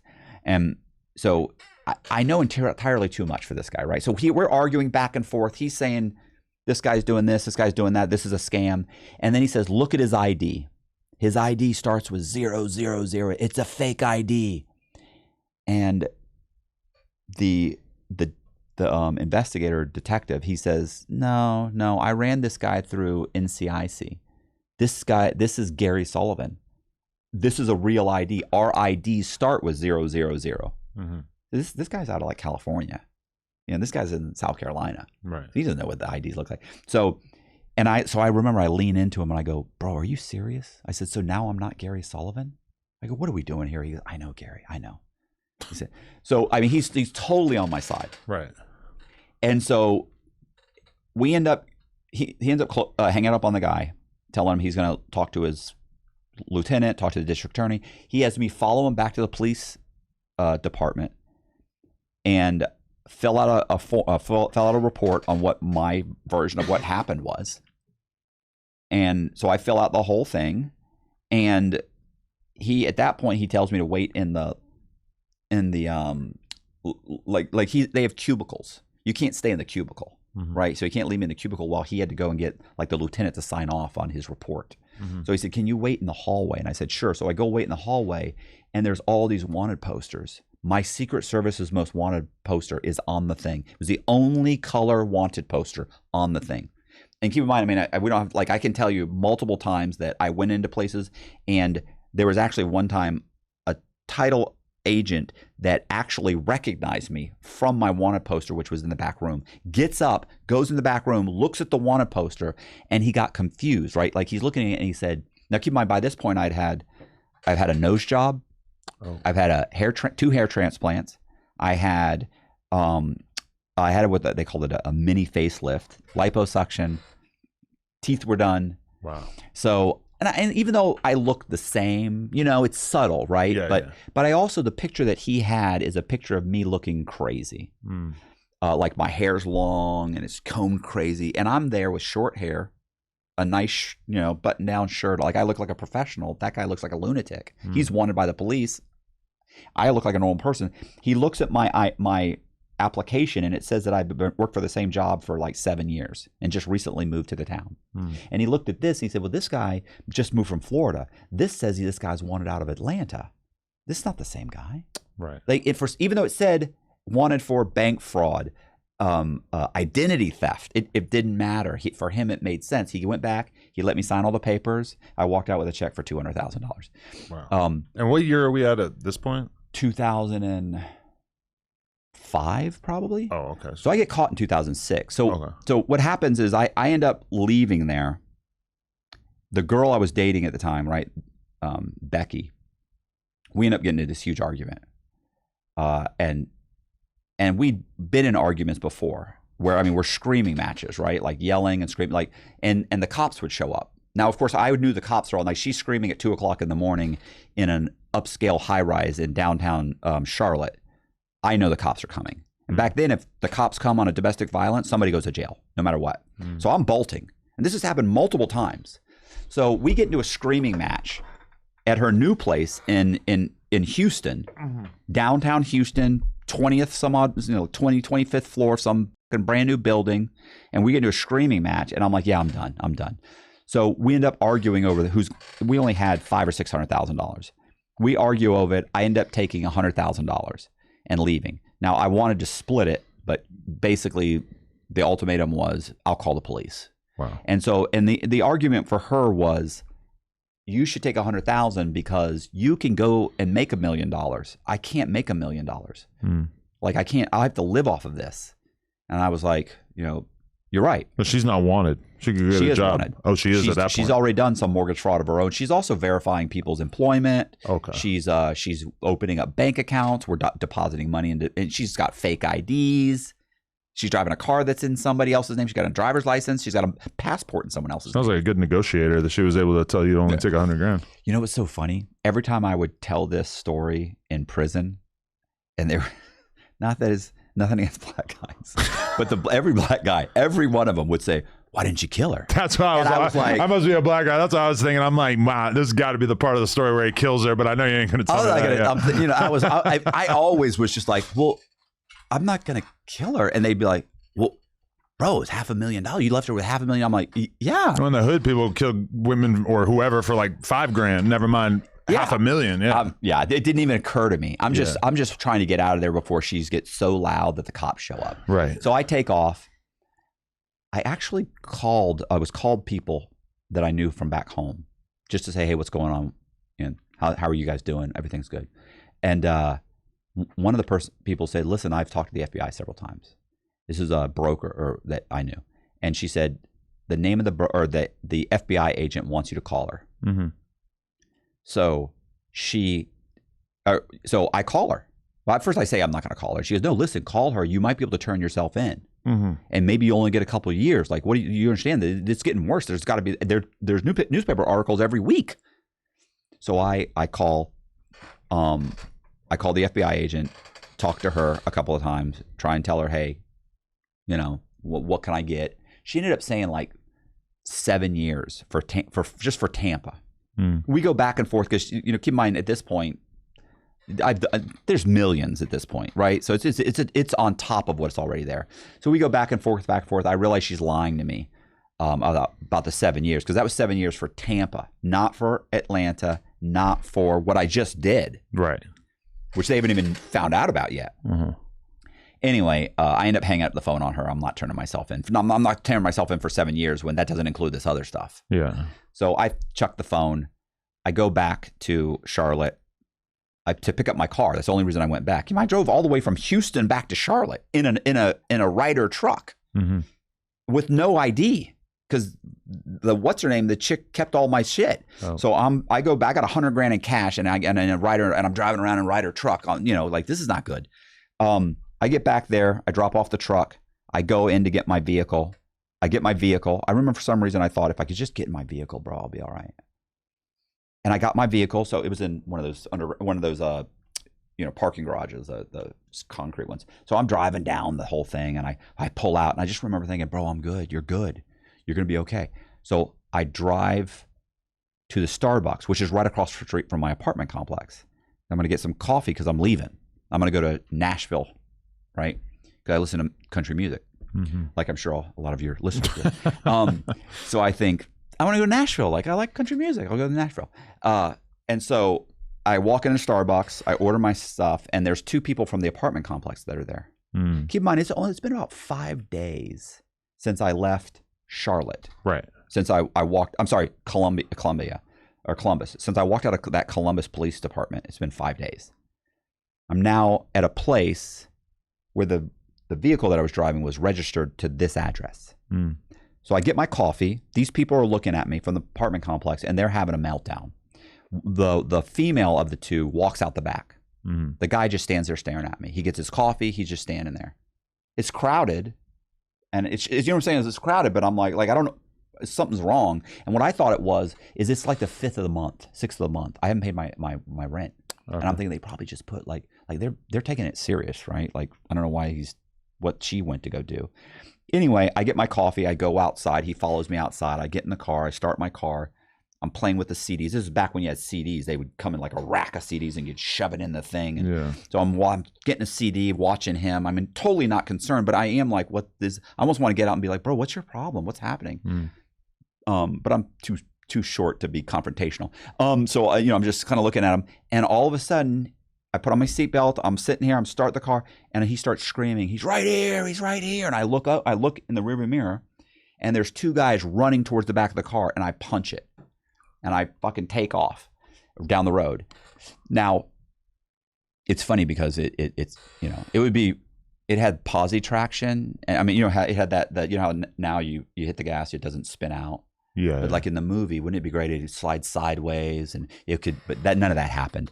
And cars would peel off and squeal, and I cut off traffic. But really, there was nobody there, so I just drove off. I was already driving off. But and when I explain it, I say, and I take off. I can see in everybody's mind like the car slides sideways, and he takes off, and none of that happened. I just drove off, and the guys but they did run kind of in the middle of the street and start and look at my tag number, right? But it was the same vehicle that they had anyway. Right. And so they did put a bolo out. Now, I always thought that was the FBI, but when I got the Freedom of Information Act, once I got arrested, I was in prison. It turns out that was the U.S. Marshals, which I didn't even know really at that time how involved they were. But they were actually flying all over the country looking for me. Wow. On some were false leads and stuff, but they were knocking on doors. They were serious. So I ended up going to Nashville. Well, actually, when I left there, I actually drove straight to a homeless shelter and surveyed like 3 guys. But I get to Nashville, I order a bunch of. I actually rent an apartment in a place called Green Hills, which is where like a really nice area. I rent an apartment. I order all the documents, and probably within 5 or 6 days, I've got a driver's license, and the day after that, I've got a new car. And the name of one of the homeless guys, his name was Joseph Carter Marion. His name was Marion. It was Joseph Marion Carter Jr. And I went by Carter. So I bought a car. I got an apartment, got a driver's license, got a car, everything. So I'm set up, and I basically start running the same scam again. I start buying cheap properties, recording the value high, driving up the price of the area. I end up borrowing like $2.5 million, $3.5 million. And I started a development company, and I figured I'm just going to hang out here. I start dating a chick named Amanda. I never see Becky again. This takes a lot of guts to do this all over again in another city. But I also have no money. I mean, I've got maybe $100,000. Man, I'm cutting through it fast, right? Like, you're staying in hotels, you're buying stuff, you're buying cars, so it's going quick. So, but very quickly I start borrowing money. I end up with this chick, Amanda, and we live together for about 18 months. I meet her, and we start just running a development company. But I'm also doing the refi scam, and properties are going to foreclosure, and I'm just keeping the money, and the banks don't have any clue, and everything's going great. And then one day, she found out who I was. How'd she find out? So the way that happened is that we had a corporate lawyer who was setting up the corporations and doing things for us, right? So one day she called me and she said, "Hey, I need you to send me a copy of some letter I had signed, some contract and agreement." And for some reason I faxed it to her, and she said she didn't get it. This is back when faxes. There's no faxes. So I call Amanda and say, "Look, can you print that doc out and fax it to her? Or email, whatever." She goes, "Okay." She goes online. She goes on my computer and opens up the computer. And when she goes into Word, she finds a letter, and it was said "letter to mom and dad." And she didn't know what my real name was. She knew I was on the run. Right. She did know that. So she starts looking, and she looks at it. She looks at the letter, and it says to Georgia Margaret Cox, and it's signed Matthew. So she looks up Matthew Cox. Boom, Secret Service. I was on the Secret Service's most wanted list. So on the FBI's most wanted list. I'm on the U.S. Marshals most wanted list. There's 35 newspaper articles about me. There's just, it's everywhere. Wow. So now and I find out that she finds out, and we have a whole argument about it, but I don't leave. I should have left. I didn't. You know, I thought I was in love. You know, she won't tell anybody. So I stay there, but she's constantly checking my name. And so one day she checks and she sees that Dateline is about to do a 1 hour. They're going to do a 1 hour special on me. Oh boy! Because Becky had been caught, and Becky's going to be interviewed. Becky, her lawyer, the U.S. attorney, the Secret Service agent, and I'm thinking this isn't good. You know, back then you could hide forever. There was no real social media. It wasn't what it is now. That's what I just keep thinking about throughout this whole thing is like, holy shit, this is such a forgotten era where a lot of this stuff was possible. You could never do this now. Yeah. You couldn't go on the run like that now. Because even in the airports and shit, they have like facial recognition technology. Yeah, I'd be done. Yeah, I'd be done. Yeah. So, but I'm not going to beat out Dateline. Right. Because what's going to happen is back then there's 3 or 4, there's 4, there's your local channel, and then there's like 3 major channels, and then maybe you've got cable, but it's still not, it's a bunch of other local Everybody channels. you've interacted with over the years is going to immediately become aware of this. That's exactly what's going to happen. Yeah. Somebody that the barista at Starbucks is going to be watching this and go, holy shit, that's that guy Carter. He comes in every day and he gets a vanilla latte. Oh my gosh. He's going to call the police because they make me sound like a horrible person. He's going to do the right thing. He's going to call the police. He's going to turn me in. So I you know, even if it's not then, let's say I up and left. Right. It doesn't matter. In 6 months when they replay the episode, I'm screwed again. Right. Yeah, I'm done. So I start thinking, I'm going to go to Australia. You know, I'll get some more plastic surgery. I'll go to Australia. And Australia at that time, you could go to Australia and they would make you a permanent resident alien. They wouldn't take your fingerprints. You just had to show up with a copy of your criminal record, which you get printed out at the local police place. And the guy that I was, who has a passport and a driver's license, does not have a criminal record. So he can go in. I can go in with his criminal record, which there isn't one. I mean, he had a couple misdemeanors. And if you showed up with $200,000 and a business plan, they make you a permanent resident alien. I can do all that. So that was my plan, that Amanda and I were going to go do that. And what ends up happening is, as we're pulling out cash, she tells a friend of hers what's happening. Her friend calls the Secret Service. Secret Service sits on my house for 3 or 4 days. One day I pull up. I get out of the car. Boom, they pull up. They get on the ground. I get on the ground. They handcuff me. And it's over. It's over. It's over. Wow. I'm done. You know, it'd be great if it was a super sexy ending, right? Like, you know, and there was a car chase and I ran and dove off of a cliff and swam towards a boat. Right. There's none of that. No. So you don't even have enough money at this point to mount like any serious legal defense. I had tons of money. Oh, okay. They took it all. Oh. Keep in mind, it's all fraudulent money. Like immediately they go in and seize all your accounts, which is funny because you would think it would be difficult, but really all that is they prepare a document. They go into a judge. They say, we've already got this guy indicted. We know who he is. Here's who he's pretending to be. Mm-hmm. We need you to sign this. Judge signs it. They walk in the bank, say, boom, freeze all of his accounts. Get us cashier's checks, give it to us, to the federal government. They just take it. It's gone. Right. It's gone.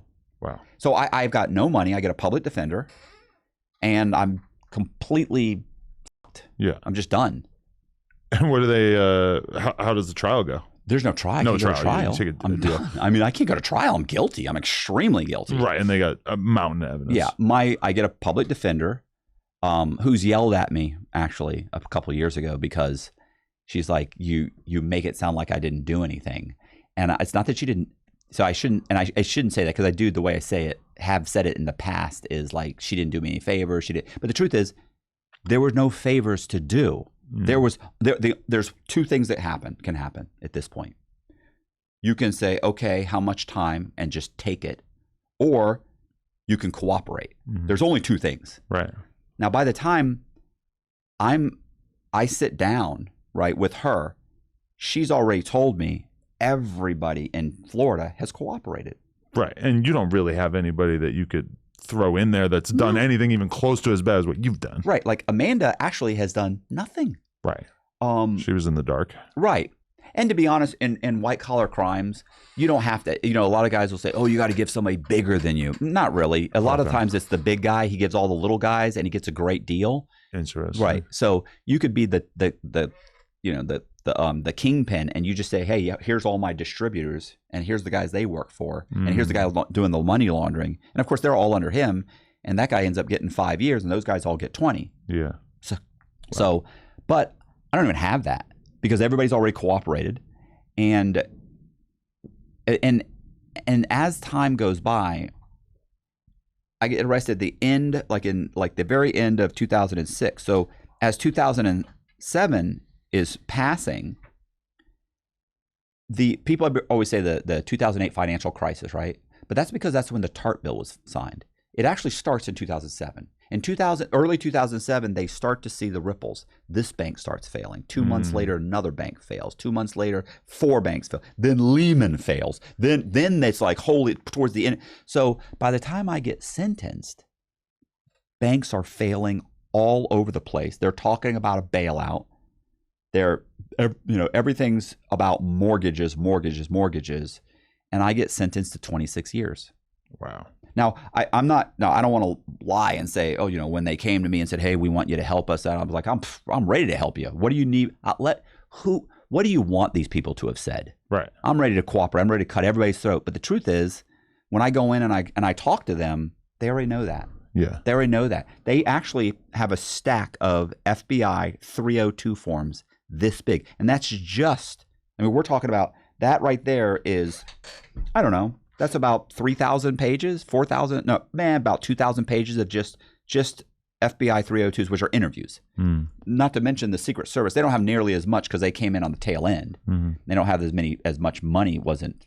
But it ended up being whittled down to, like, personally, I think I got them down to 15 million. They said I owed, like, it started high, but I got them down to like 6 million.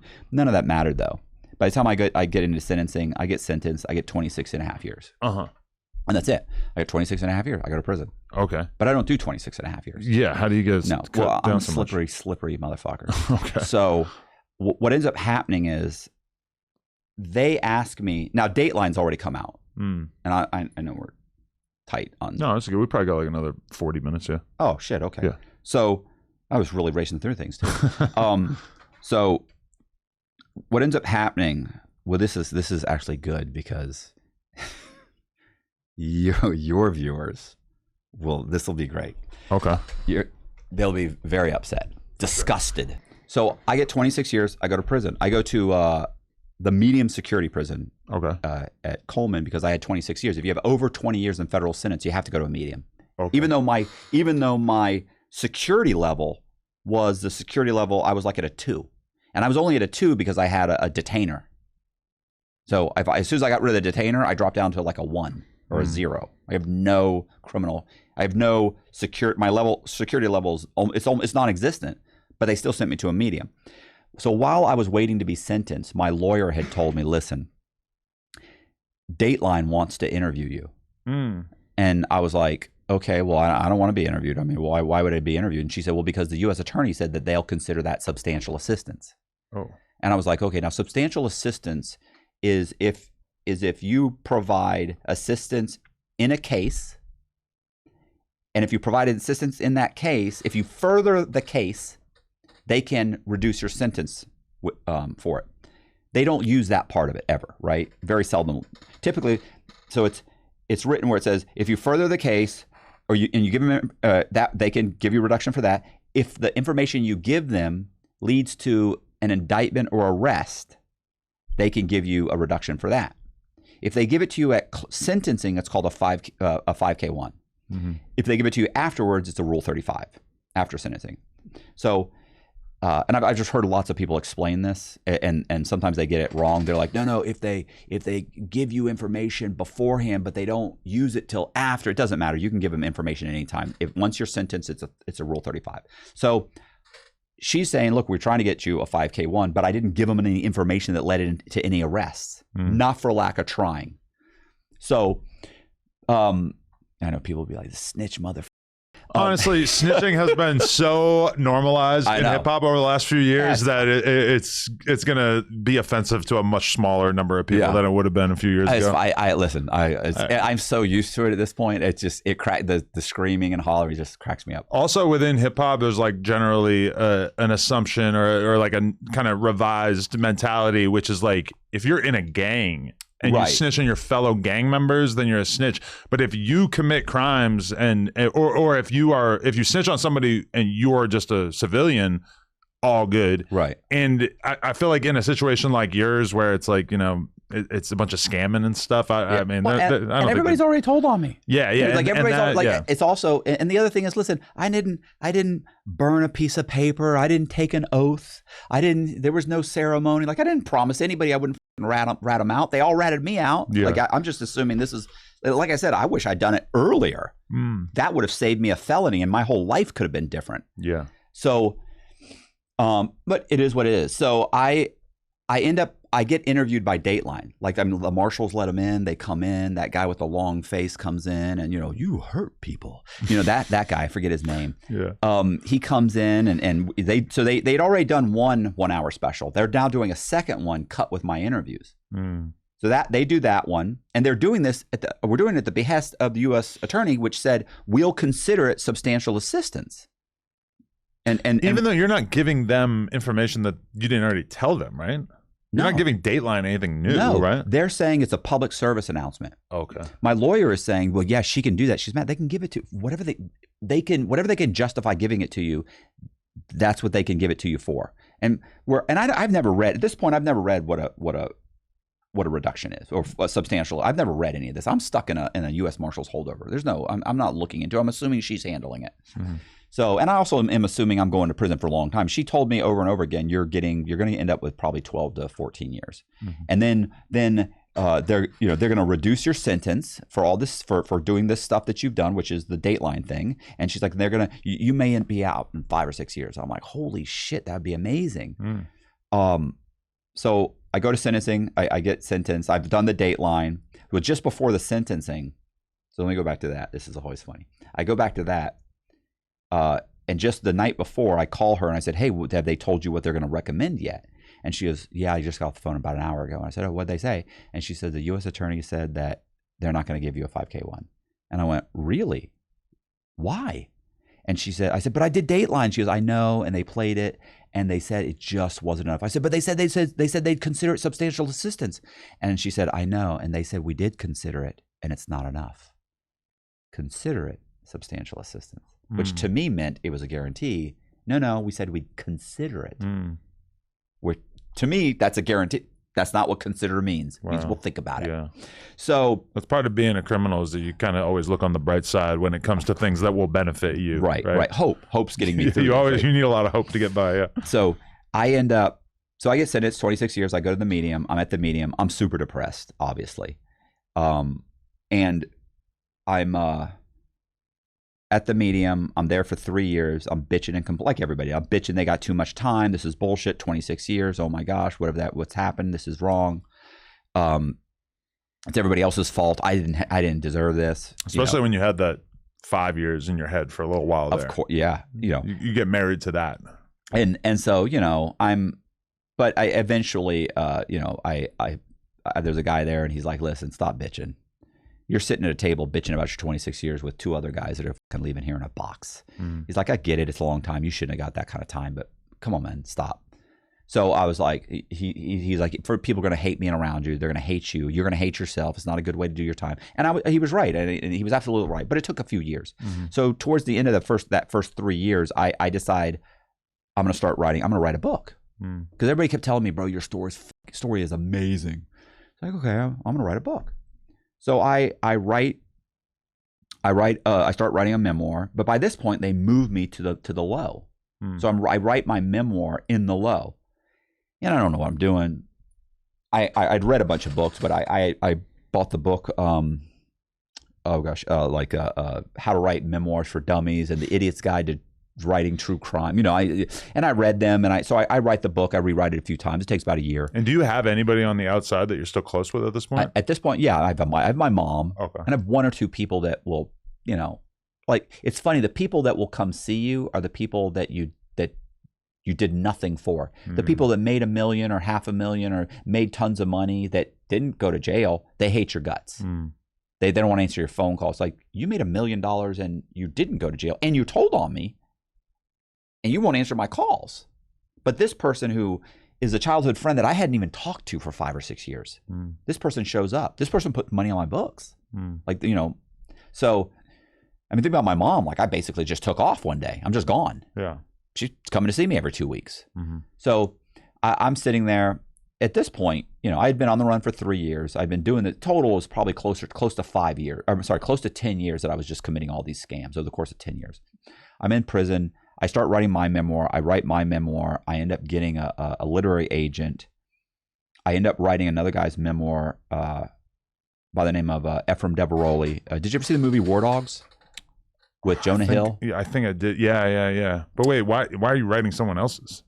Well, he's going to pay me. Oh. So we have an agreement. And he's leaving soon, and he needs a memoir because Warner Brothers was about to make the movie War Dogs. Oh, so they didn't know that you wrote it. You just wrote it. No, I worked with him. Oh, but you worked with him, but like the publishing company or whoever is making. No, you're a ghostwriter. Most people don't even write their memoirs. Right. Yeah. They it'll be like it was Ephraim Deveroli and Matthew Cox. Yeah. On the thing. Okay. But so I'm doing that while that's happening. American Greed reaches out to the U.S. Attorney and says we'd like to interview Mr. Cox for an American Greed episode. She calls my lawyer. I talk to my lawyer one day. She says, listen, they want you to do American Greed. So I'm interviewed by American Greed. She said they will consider it substantial assistance. Wow. Nice. So I do it. It airs 6 months later, 5 months later. And we call the U.S. Attorney. And the U.S. Attorney says, it's just not enough. Mm. And this is what the black guys call it. They're pimping me. Mm. So I learned that term. When I would tell people, they go, dang, Cox, they're pimping you. To be honest, it doesn't really sound like that substantial of assistance. Like it sounds like you're just writing a book to make some money and to it's better not the yourself. Book, it's American Greed. Right, but even that, it's like, this is publicity. This is just like something that a lot of people would do just for the attention. Right, but I know lots of people that were approached by them and didn't do it. Right. Because they don't make, it's American Greed. You ever seen a good one? They never make the criminal look good. I know they're going to make me look horrible. Right, okay. So it's like, this is just going to bash me, but I'm doing it because I'm being told to do it. So there's no benefit for me to do it. And if I didn't do it, there's a good chance they don't run the episode at all. Right. They don't need to. Mm-hmm. There's already 2 datelines on me. But if they can get me to do it, then they get to interview the U.S. Attorney, my lawyer. Everybody will be interviewed. And they all want to be interviewed, right? Like they're law enforcement. They want to be interviewed. So I do it. They say, yeah, it's not enough. Then I get approached by this point, the Dodd-Frank Act has been passed and they've changed the mortgages. And now all mortgage brokers have to take continuing education every year, 9 hours. 3 hours of that is on ethics and fraud. So I'm contacted by a school, national school that wants to write this course, and they want me to write the course part on ethics and fraud. U.S. Attorney tells my lawyer we want him to do it. Mm-hmm. This guy goes up to Atlanta, meets with the district or with the U.S. Attorney. U.S. Attorney signs off that we will give him a reduction. We will consider it. Mm. I do it. They start using it. 6 months later, we approach them and they go, it's just not enough. So what I do is I end up filing what's called a 2255 against my lawyer, saying that my lawyer gave me bad advice. She told me that these public service announcements, or whatever you want to call them, public service, services, would be considered substantial assistance. But in reality, what's in the books, it does not meet. So it's very easy to say, this is what you've been having me do. They're not going to give me anything. You told me I would. Had I known, I never would have taken the initial plea deal. I would have gone to trial. Anything to try and get out of my current plea, and because they'll probably knock some time off, right? Right. So I throw that out there, and I have a guy who's a disbarred attorney named Frank Amadeo who's doing all the legal work.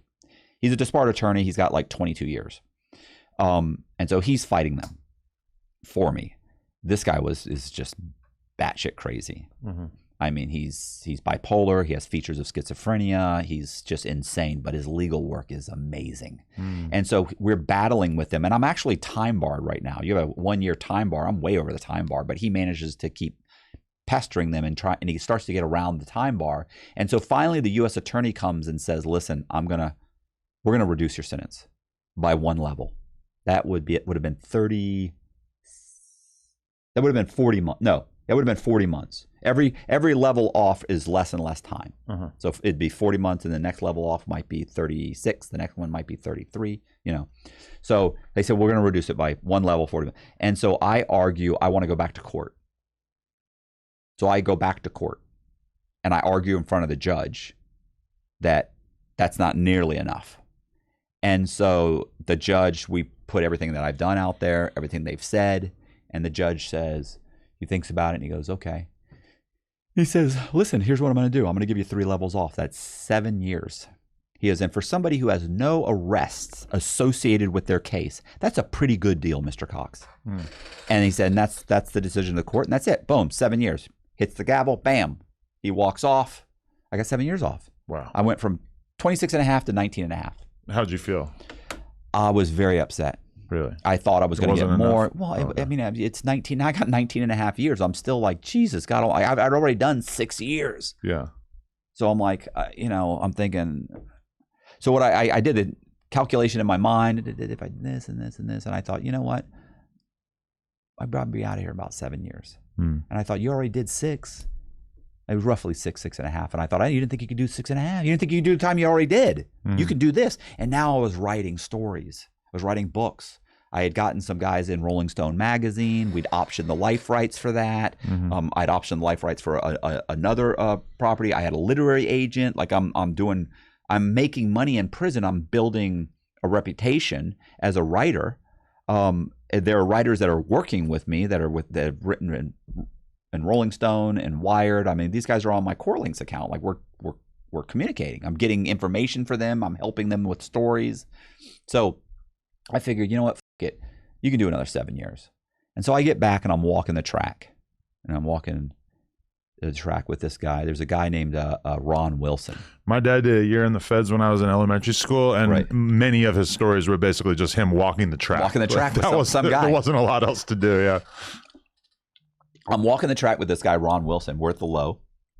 Ron Wilson was there he ran a $57 million Ponzi scheme. It was actually $102 million, but there was $57 million in loss. Wow. You know, when you tell people you've got gains, they count that. So it ends up being $102 million. It wasn't, it was a loss of 57. So, and he was locked up, and he's currently cooperating with his co-defendant against his co-defendants. Now, of course, only I know this. Nobody else knows this. You know, nobody else really knows what's going on with me.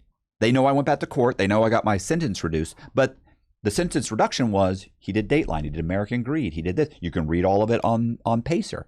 So it looks like he didn't cooperate. He was doing all these other things. Right. So although they're like, some guys are questioning, like, it seems odd. I've never heard of that before.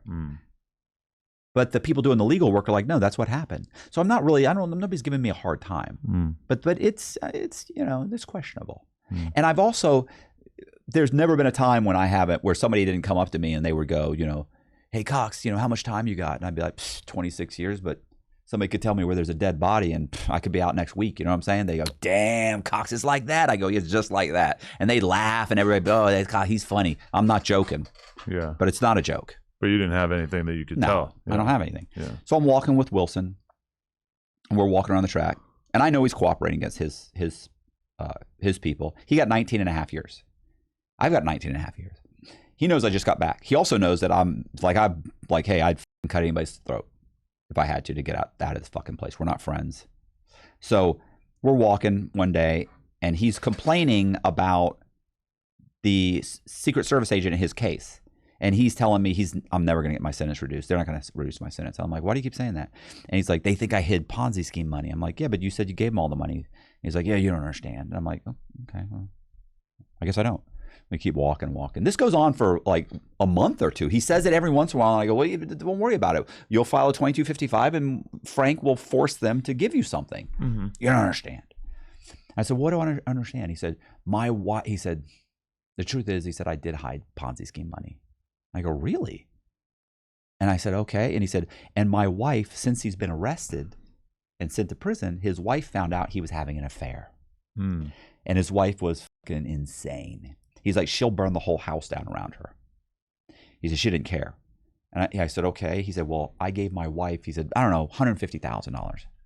And my brother's got maybe $30,000 and she knows it.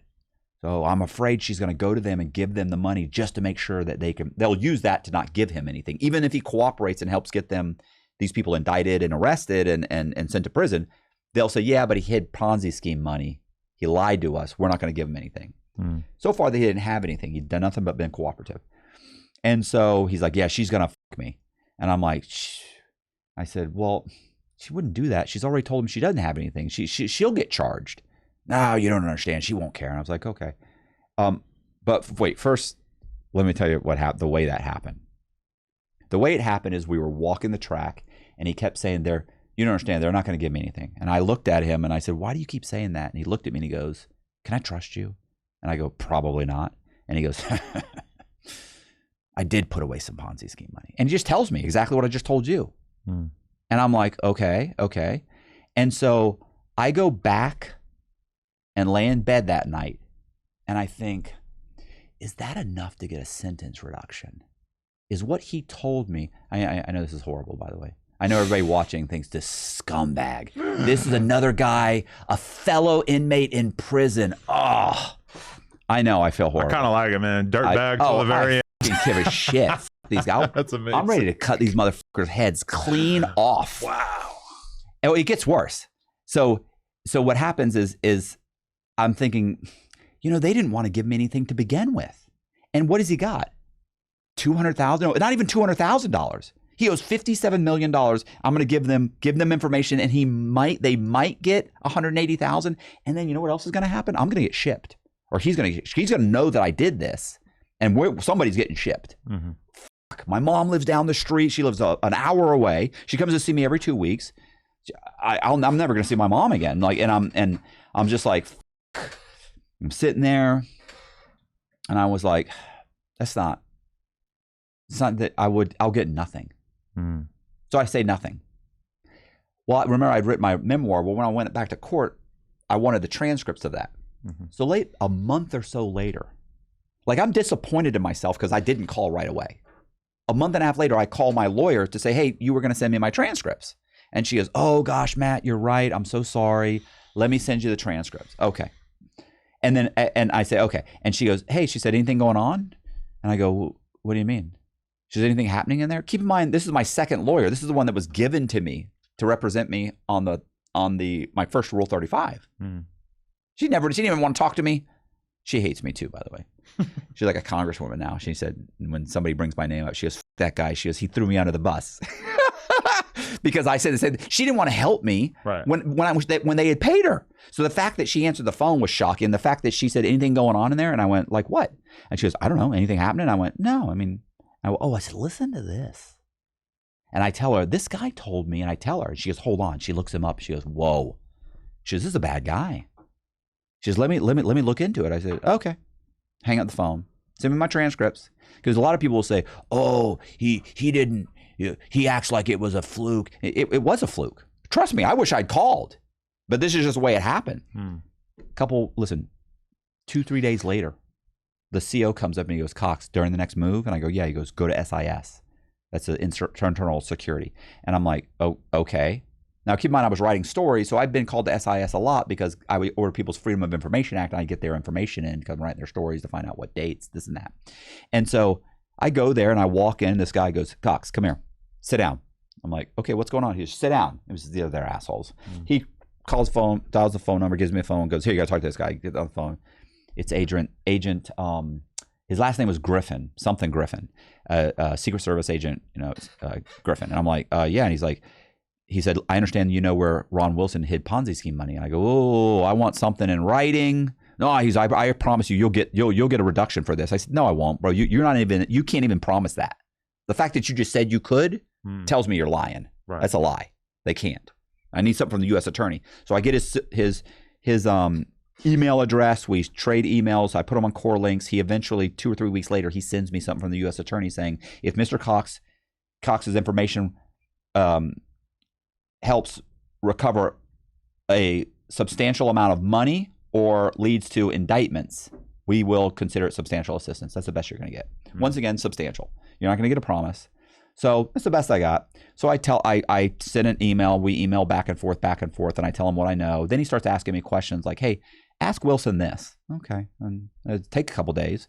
And I have to wait for him to approach me. I can't walk up to him and say, hey, that guy Paul, was he involved in, I can't say that, right? I got to spark up a conversation where eventually he talks about him. Well, who was helping with that? Was it one of your guys? Or, oh yeah, it was a guy named Paul. Oh, did he know what was going on? No, he didn't know what was going on.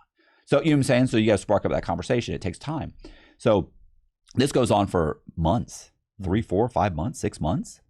And then one day they say, listen, Wilson's about to get some bad news. I said, really? So yeah. I said, well, what is it? They said, we can't tell you. You need to tell us what he tells you. I said, okay. So one day I'm walking and he sees me and he goes, Cox. And I go, yeah, what's up? Like, I'm a little freaked out, right? Like, this isn't a good situation. You know, he's like, Cox. And I'm like, yeah, what's up? I don't know if he's going to attack me. I don't know what's going to happen. I don't really think that's going to happen, but he's a fraud guy. It's also, this is like low security, like nobody's stabbing each other. People are shit, stabbing right? each other, but these are gang members and people like white collar guys aren't stabbing each other, right? Right. So, but I don't know. I don't need to get thrown in the shoe. I don't need to get called to lieutenant's office. I don't need this. So he's Cox, and I'm like, yeah, what's up? And he goes, you're not gonna believe this. Just got the phone with my lawyer. I said, okay. He said, they called my wife and my brother in. I said, really? He goes, yeah. He said, my wife denied everything. I said, okay. He said, but then she showed up the next day and she walked in and she gave him $350,000 in cash. And I went, $350? He goes, yeah. My brother walked in and gave him $150,000. It was the wife was cash and silver, bullion and gold, precious metals. It came to about $350. Okay. And the brother case, it was $150,000 in cash. And I went, I said, you said it was like $100,000 or $150,000. He goes, I didn't know if I could trust you. And I go, Ron, God, that hurts. We're kindred spirits.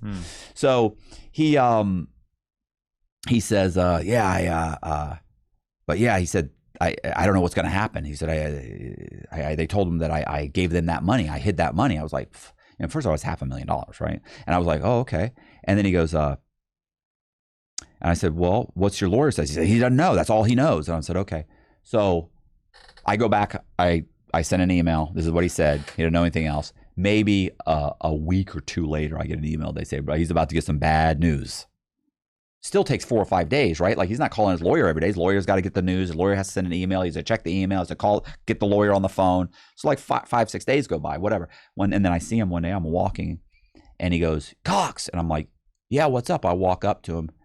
And he says, you're not going to believe this. He said, they indicted my wife, my brother, and me. Now, before I say anything else, just because I don't want you to think I'm a nice guy. No chance of that, yeah. So I want you to know the depth of this.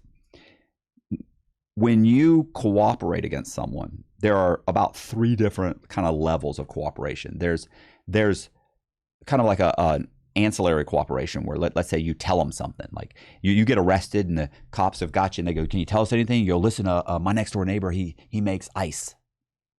And they go, because I don't want to say the word. He goes, they make ice. He's manufacturing ice, and he's like, they're like, oh, okay. And then they raid the next door neighbor's house and they bust him. What did you do? You gave him a little bit of information. Now it's good information. You're probably going to get maybe 20% off your sentence for that. Mm-hmm. Or they say, okay, well, listen, here's what we're going to do. We're going to let you go. Can you go over there and buy some? We're going to put a wire on you. So now they wire you up and you make a couple of buys, right? That's more than just, I gave you some information. Now the guy could search me, find that I'm in danger. And they definitely know the information came from me. They're going to know, even if you pull up and arrest me and I act like I don't, it doesn't matter. They're going to figure it out. So I'm in danger. So you maybe get 30%. If you go, but what if you have to testify in that case? You got to testify on this guy. You're probably getting 30 to 40% off your sentence, depending on what area. In California, I think it's probably more than that. Mm-hmm. But in the district I'm in, it's about 30 to 40% because they're just dicks. So you're looking at, let's say, 40% if you have to testify. So when Wilson goes, you're not going to believe this, they indicted me. I went, really? He goes, yeah. He said, my lawyer said they're going to bring me back for arraignment. They're going to bring me back to South Carolina. And I'm like, holy shit. He goes, what do you think I should do? And I go, I think you should go to trial. That's what I think. Because if he goes to trial, I know that I have to testify. Because think about it, it's a whole new charge. The charge directly came from me. Right. I'm the person. All these emails they're going to show her. Who's this? Who's this? I'm the only person that's has to be on the stand. Right. So I say it immediately, thinking I need to convince this guy to go to trial. And he's like, oh, well, I don't know. I said, no, listen, man, that's the only way to negotiate. You got to go to trial. You got to this. I'm telling you right now. Well, what happened? He tells me. I said, oh, listen, all they got. You don't know. They could have had that money to begin with. They could have had money a long time ago. You got to go to trial. You'll get the best deal. lean into him a little bit. And he's like, yeah, let me think about that. I probably will go to trial. Yeah. So we kind of go back and forth. I'm like, yeah. So 2 days later, he's on the pack out and he leaves. You believe that motherfucker took a plea? So pissed off. So fucking disappointed. So he goes back. He takes a plea. His wife and brother get like the brother had to get to like, somebody had to do 100 hours of community service. They both got like a year probation. One person had to do like 100 hours. Person had to do like 20. I don't know who was more capable or who was more, probably the wife probably had to do more time because she actually went in and just lied. And then the next day thought about it and came back. So, but either way, they both got a year probation. And Wilson he pled guilty and he got 6 more months added onto his sentence, which was, so he went from 19 and a half years to 20 years. Right. Here's the thing. So once again, we go back to the U.S. attorney and say, I want my sentence reduced. Well, before I say anything, so I don't forget this, Wilson never does the extra 6 months. COVID hits a few years later. So like 4 years later, COVID hits. He gets let out on COVID. So the 6 months that I gave him, not that I care, but he didn't even do the 6 months. He didn't even do the 19 years. He only did like did he? I don't think he even did 10 years. I don't think he even did half of his sentence. Right. So what happens is we go back to the court and say, hey, we'll go back to the U.S. attorney. I need sentence reduced for this. And they say, we don't even know what you're talking about. What are you talking about? Like, we don't know about any cooperation. So, of course, I send the letter in. Frank files a motion. We send in the letter. We get them to lie in the motion first, saying that they have no idea what we're talking about. We send in the letter saying, from the U.S. attorney, and then they come back. We go back and forth with them. Eventually, they agree to reduce my sentence they start with 1 level. And Frank argues with them back and forth, and we argue them all the way up to 3 levels, which is 5 years. Because by this point, this has been going on. Remember, I had about 7 years left. Yeah. It's already been like a year or so. So by the time this happens and we're arguing, I end up getting 5 years knocked off. I'm like a year from the door. So when it hits, I'm a year from the door. They put me in, I'm literally a year later, I'm done. I'm in a halfway house. Wow. I get 7 months halfway house. And so I go to the halfway house and that's it. I'm walking out the door. Do you have a huge amount of restitution at this point? I owe $6 million at this point. And the whole time I was on probation, I was paying, so that's 5 years of probation. So you got to pay the whole time. And now I'm paying, I don't want to say I'm paying because if I'm an embarrassingly small amount in comparison to the total. No. A large amount in comparison to, I know other people, like this guy owes $22 million. He pays $150 a month. That's what I'm used to hearing about that. Yeah. Oh, no. It's in the thousands. Okay. And I'm arguing with, where I'm arguing, trying to get it reduced, but still it would take you like hundreds of years to pay off the total. No. The interest, they're telling me I owe interest on the loan. Now I'm almost positive that I remember that I had no interest on. They're telling me I'm earning $500 a day in interest. Like, what are you talking? What are you talking about? Like, what? I'm never going to pay. I'm never going to be able to pay that off. I know I'm just paying every month. I'm just throwing money at a losing cause. But it was $6 million. Now they're saying it's like $8.5 million because they said I owe. But I don't think that's true because I don't think I owe interest on it at all. I'm almost positive the judge said I did not owe interest, but whatever. It doesn't matter. Even if it's $6 million, I'm not paying off $6 million. So how do you get back to normal life? I mean, I got out. And I had written a bunch of true crime books. And so as I got out of prison, as I'm ending that last couple of years, guys are telling me, listen, man, you need to do a true crime podcast.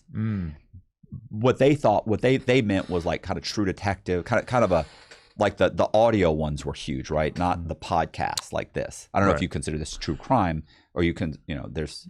Dabble in it, but yeah. So they were saying you need to do that. And so when I got out, that was kind of my mindset was like, yeah, I'll probably do a true crime podcast. And I'd never been on YouTube because when I got arrested, YouTube had been out for a year. People were putting their home movies on it. Right.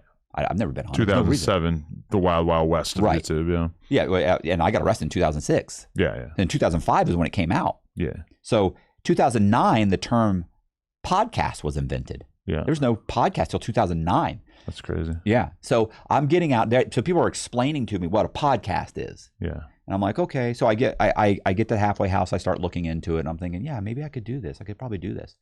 And then a guy named Danny Jones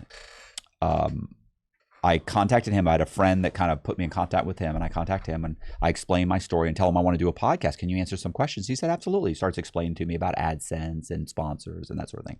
And I'm like, okay. And I know I don't have the capability of doing it. Mm-hmm. And he keeps telling me, man, I want you to come on the podcast. I want you to come on the podcast. And I go, okay.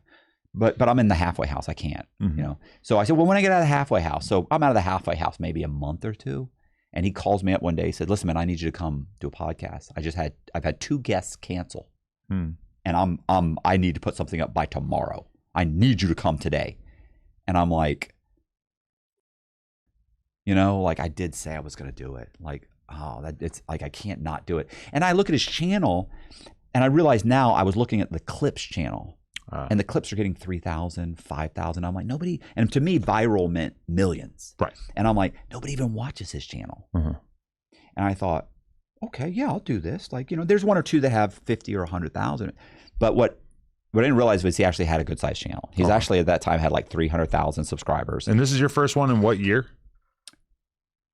This is 2020 before COVID. Okay. Just before COVID. Yeah. So I go, no, this is in 2019. This is like October, November of 2019. So I walk into the place and I sit down and I said, listen, man, I said, what do you want? And he goes, how long's your story take?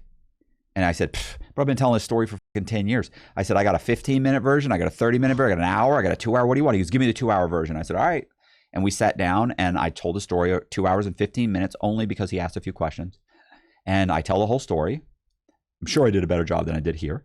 And it got 2 million, I think it's at 2.4 now, 2.5 million. Wow. And so, you know, cause you know, it blows up and then it trails off. And then, so it hit within 4 months, it had over 2 million. And then it's probably got another 500,000 or 400,000 in the last, you know, 5 years. Nobody watches it. And then of course, when that happened, Patrick Bet-David his people contacted me and they flew me out. This was when he was in Texas and I did his, and his got like 2.6 million or something. And then I did Soft White Underbelly, and that got 3 or 4, I don't know. Right. And then Vlad contacted me, and then I did Vlad, and then I did, you know, so, but in the meantime, while I'm doing all this, I did not start a channel. So, because I kept thinking, you know, I needed this. I needed this setup. Right.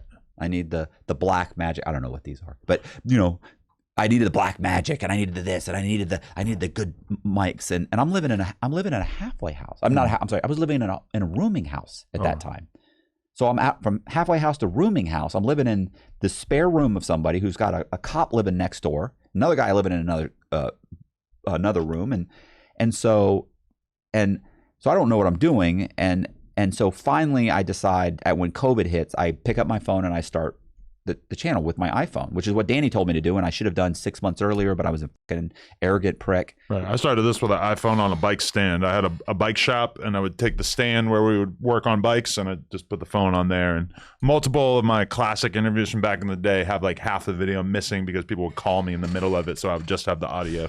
But that's by the way, everything you're saying is exactly what Danny said, because I'm complaining I don't have the right equipment. He said, listen to me, let me explain something. He said, you do it now. He said, and in a year from now, when you have the right equipment and you're putting out quality stuff, people 5 years from now, 3 years from now, people will look back and they will say, I was following you when you were making videos on your iPhone in your kitchen. Yeah. And he said they want to follow you on your journey. And first of all, they're more concerned about the audio than they are the video. And you know, all these things I didn't know. And so I could have done, you know, I waited too long. I did start the channel.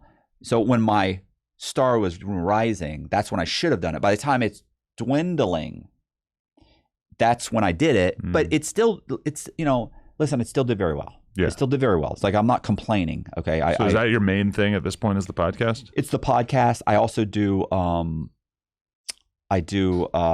keynote speeches for banks and cyber convention. I know it's hilarious, but can you imagine like Bank of America's paying me $2 or $3 grand to go talk to them? And I still owe them like $1 million. Yeah. So I can't even open a bank account in Bank of America. So I can't even get an American Express card. Like they're like, you owe us $40,000. You know, like one of the things I did when I took off on the run was, of course, I ran up all my credit cards. I hit an American Express for 40 grand. I can't get an American Express card. Right. They're holding resentment. So Yeah, so that's so I do the podcast. We just actually we're at 1.1 million subscribers. Yeah. Wow, that's impressive. Yeah, we're doing good. Yeah, I've got 1 million on Facebook, and then I don't know what it is at TikTok. They're not 1 million. It's like 500,000. So was there ever any temptation to do anything illegal, or was that essentially like cleansed out of you by being miserable in prison for all those years? I would say, and here's what I actually told my probation officer this. She said, the last time you were on probation, you stole $11.5 million. Right. While on probation. She said, but I don't have to worry about that now, right? And I went, and she goes, what does that mean? And I went, that means that if in a year from now, I'm riding the bus, I can't pay my bills, I'm struggling, and I'm hungry, I said, I am probably going to commit a massive, massive crime, and I'm going to leave the United States because that's where I f***ed up last time. Wow. And I said, but let's hope that doesn't happen. She goes, I am not as shocked by that as you would think. She said, but let's hope it doesn't happen. She said, I have a good feeling that it's not going to. I said, oh, okay. She goes, you seem like you have a plan. I said, I do. And so, the plan did not happen exactly the way I want. It never does, right? You daydream and everything, and it moves, and it ebbs and flows, and so. But yeah, I have a bunch of true crime books. My memoir, all the other memoirs I had written, and then I have the podcast, and I have the speaking engagements. But the bulk of my money comes from the podcast, right? So what I ended up doing was I ended up hooking up with a guy named Colby, who he had a production company. He started a production company, and and I work for his production company, and he runs everything. You've got this whole crew. You got these. I don't know if you've ever anybody seen. This is a massive operation, right? And that's what Colby. He started slow, just with me and like one other guy, and he's blown it up. And so I really just kind of show up and just do the interviews, But it's great. I mean, I got married. I got a nice house. I got a nice vehicle. Everything's. It's been 5-6 years now. Okay. It's it's great. Wow. I get to do this. I remember watching your videos in the halfway house, trying to figure out how videos work. Wow. And I remember guys are like yelling at each other and stuff on the thing, or arguing with each other. I was like, oh, this is good. And these are all big, tall, scary guys. I can't go on that program. Yeah. So what have been the most like impactful on you interviews, or the most moving interviews that you've done? Soft White Underbelly, right? Yeah. Yeah. I mean, I just find, well, first of all, Danny Jones and I have become very good friends. He's really helped me out. He's a great guy. I like Julian, but they're more friends. I would say probably one of the ones, like if I tell somebody, hey, if they go, hey man, send me something on you, I typically send them Soft White Underbelly because it's like an hour long. What's so funny is I'm so angry. At the time, I was irritated. I was pissed off. I just had one bad. I was in LA. There's homeless people everywhere. He drove me down to Skid Row.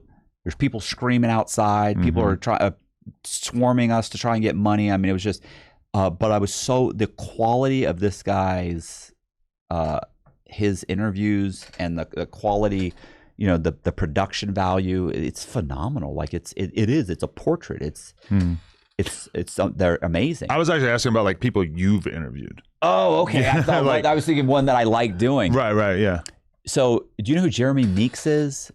Oh, it's not some. Oh, it's the model guy from Stockton, yes, right? Yeah. Yes. Or he became a model after he got caught. What was his actual shit that got him in prison? Listen, this wasn't his first prison. He's been in prison like 6 times. Right. He was like Mugshot Bay. Yeah. He's just like a gang member. Yeah. And they catch you for this. They never get you for anything really big. It's 4 years here, 5 years here, 2 years here, and then they don't do 5 years. They do 4. They do whatever. And he's in and out, and then it just happened that one went viral. That one, even though he's got lots of mugshots, that's the one that hit the hot felon list. And so I like doing his. You know what bothered me about his is that because he's such a good-looking guy, and I talked to him on the phone, right? When I talk to him. It's like, hey, would you consider this? Because he doesn't do interviews. He had done one interview for a friend of a friend, like a friend, on a channel that has almost no subscribers, and it got like a couple 100,000 views. So I was like, doesn't do this. And the only reason he did mine was because I did a live where I was talking about people I'd like to interview, and I mentioned him. His ex-wife watches the show, called him and said, you got to call this guy up. He's trying to get in touch with you. I want you to do the interview. So he did it.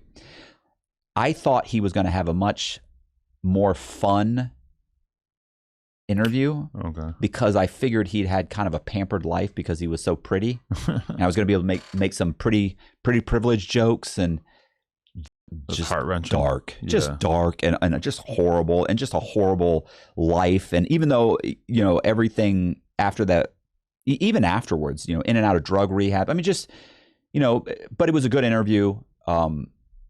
We probably could have talked for an extra hour or two, but he kind of flew in, flew out. And so it was, I think it was like 2 hours or something. And but that was a good interview. David Packows, the guy that was in War Dogs, the guy I had written the book. We had a great interview. Those are amazing interviews.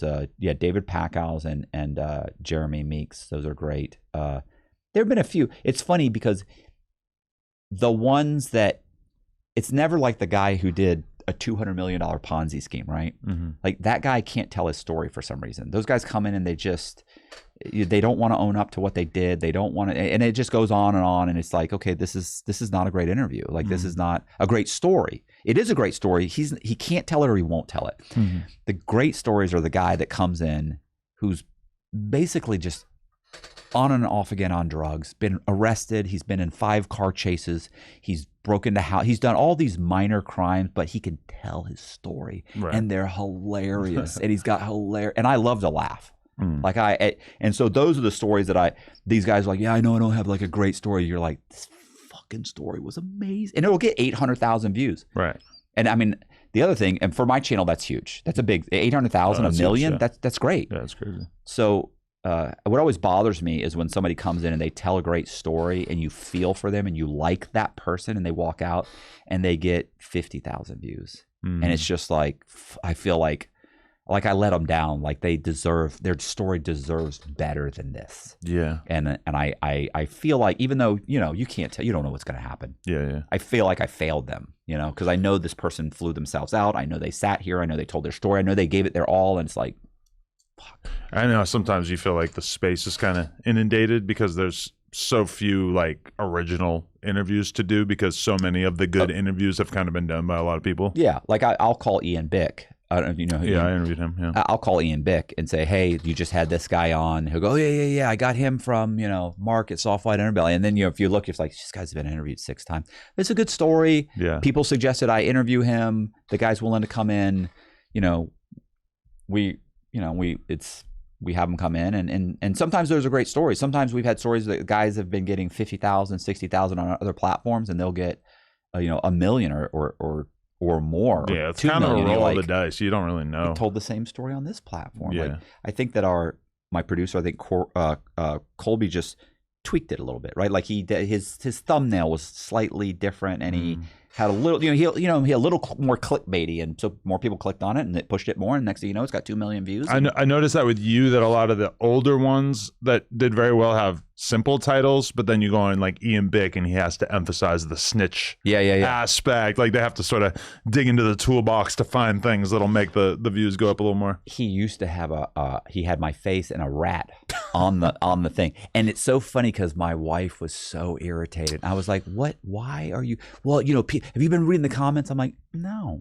Like, and if I did, I would laugh about it. I mean, what am I going to do? You can't, listen, you don't get to go into prison and snitch on somebody, or just be willing to cooperate in general and then get offended when people call you a snitch. Like, that's fine. Yeah. I had to weigh it. I had to say the respect of my fellow inmates, or 12 years of freedom. Yeah. It wasn't a hard choice. Yeah. At all. I feel it. I want out. What because I gotta run in a second, but what if there's somebody out there and they're watching this and they have at least considered a life of crime or doing things that are somewhat similar to what you've done in the past, what would be your advice to them that might deter them from taking such risks?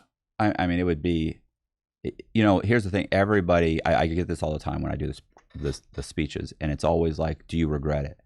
And I always hate the guys that go, oh, I don't regret anything. It makes me the man I am today. Well, the man I am today, or when I got out of prison, was a 50-year-old man whose son didn't talk to him, whose father died when he was in prison.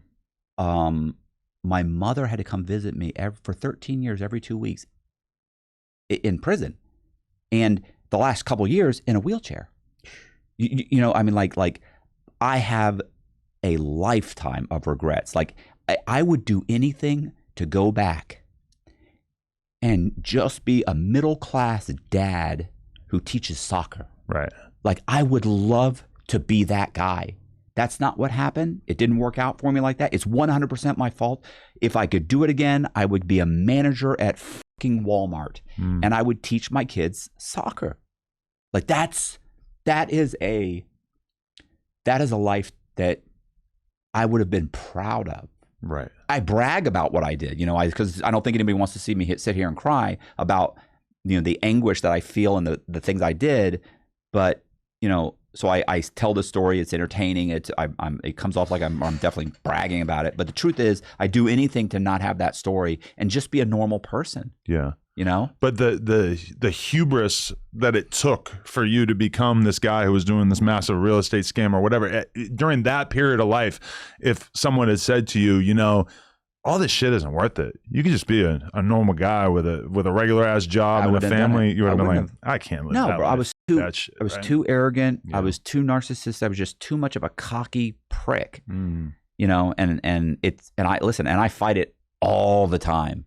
All the time, like especially during the interviews. Yeah, I have to constantly stop myself from jumping in to say, "Oh, that reminds me. Let me tell you about what happened." Oh, let me do, you know, because it has nothing. It's not about me. I'm trying to tell this guy's story, and that's hard for somebody who has, you know, the issues that I have. Yeah, you know, to do, because basically during most conversations, I'm just waiting for a chance to talk about myself. I mean, that's what an asshole I am. Yeah, and I know it, and then but knowing it's hard to stop. Yeah. You know, but those are the same things that make me a good con man and do the things I did. You know, you have this super optimism that you're not going to get caught when really you are going to get caught. Shockingly difficult to not get caught, but you just believe in yourself, have so much self-belief that you just sort of skate through for a while. Yeah. So the short version is it's in the end, it's just not worth it. It's not worth it. Freedom is worth more than oh my anything, God. Right? Yeah, and you've heard this, you know, the best day in prison is the worst day out here is better than the best day in prison. You know, you've heard that term. Like and it's absolutely true. Yeah. But you take so much stuff for granted. Having a cell phone, watching YouTube, being able to turn the channel, you know, driving in the vehicle, walking through the airport. Yeah. I had the first 2 or 3 years when I would walk through the airport and get on a plane. What a great, amazing feeling. You're flying across the country. Yeah. You know, I'm at the point now where it's agony, right? I've been out 6 years. So going on 7 years. Yeah. Yeah. It would be 7 years here. I mean, you mentioned the joy of just having a cell phone, which is the kind of thing that like a lot of people who are accustomed to always having a cell phone are kind of talking about how bad for society is, et cetera, et cetera. I know of a guy who's in maximum security prison who his claim to fame is that he can fit 4 iPhones in his asshole. Yeah, I feel like, you know, I think about it all the time. I don't get it, but I mean, the fact that is where they're at. Yeah. And I get, listen, the mindset of being in prison and being out of prison, and it takes a while to, you know, for a year when I would hear somebody knock on the door, bump, bump, bump, my first thought for a split second was the marshals are here. Yeah. They realized they shouldn't have let me out. They're here to get me. And if they'd walked to the front door, I would have immediately been turned around and put my hands behind I wouldn't have even thought about it. I wouldn't even ask them any questions. They don't know why they're picking me up. When they'll send me a lawyer, I'll talk to him. I'll wait for 4 days until that guy shows up. I mean, I just would have. At 3 o'clock, 3:30, I started feeling uncomfortable, sick to my stomach, because I knew I needed to be standing next to my bunk for 4 o'clock count. And that was 6 months of that, just feeling sick to my stomach. And anybody who's done a significant amount of time is like, oh yeah, I know exactly what you're talking about. Damn. There's the psychological damage is like, and the worst thing is I can't blame anybody else. It's my fault. Yeah. I can't blame anybody. Like nobody made me do these things. Yeah. So yeah. Wow. Amazing. I can understand why Lex did 6 hours with you. I was really locked in there. I could definitely talk for many more hours, but I appreciate you sharing your story with us, man. And I hope our audience respects the lessons that you've learned, because I think that one of the best and most important skills that you can gain is learning from other people's mistakes and not having to make those same mistakes yourself. So hopefully at least somebody out there is not going to take the bait and do something that could get them locked up because they heard your story. Yeah. Like we can hope. Yeah. Thank you so much, Matthew. And just tell them where to go watch your podcast. I'm sure if they search your name, they'll find it. But yeah, it's gonna go. It's Matthew Cox Inside True Crime, and that's the main pod. It's on all. YouTube's the main one, obviously we focus on, but it's on everything. It's on iTunes. It's on Spotify. It's on everything. So it's Inside True Crime. Sick. Thank you so much, man. I appreciate your time. Thank you. Thanks so much. Matthew Cox. Make sure you go subscribe to his channel. Check out all of his other stuff. No Jumper, coolest podcast in the world. Check us out on YouTube, TikTok, Instagram, etc. Like, comment, subscribe, and shout out to our members. $5 a month. They got to watch this one live. Appreciate y'all. All right.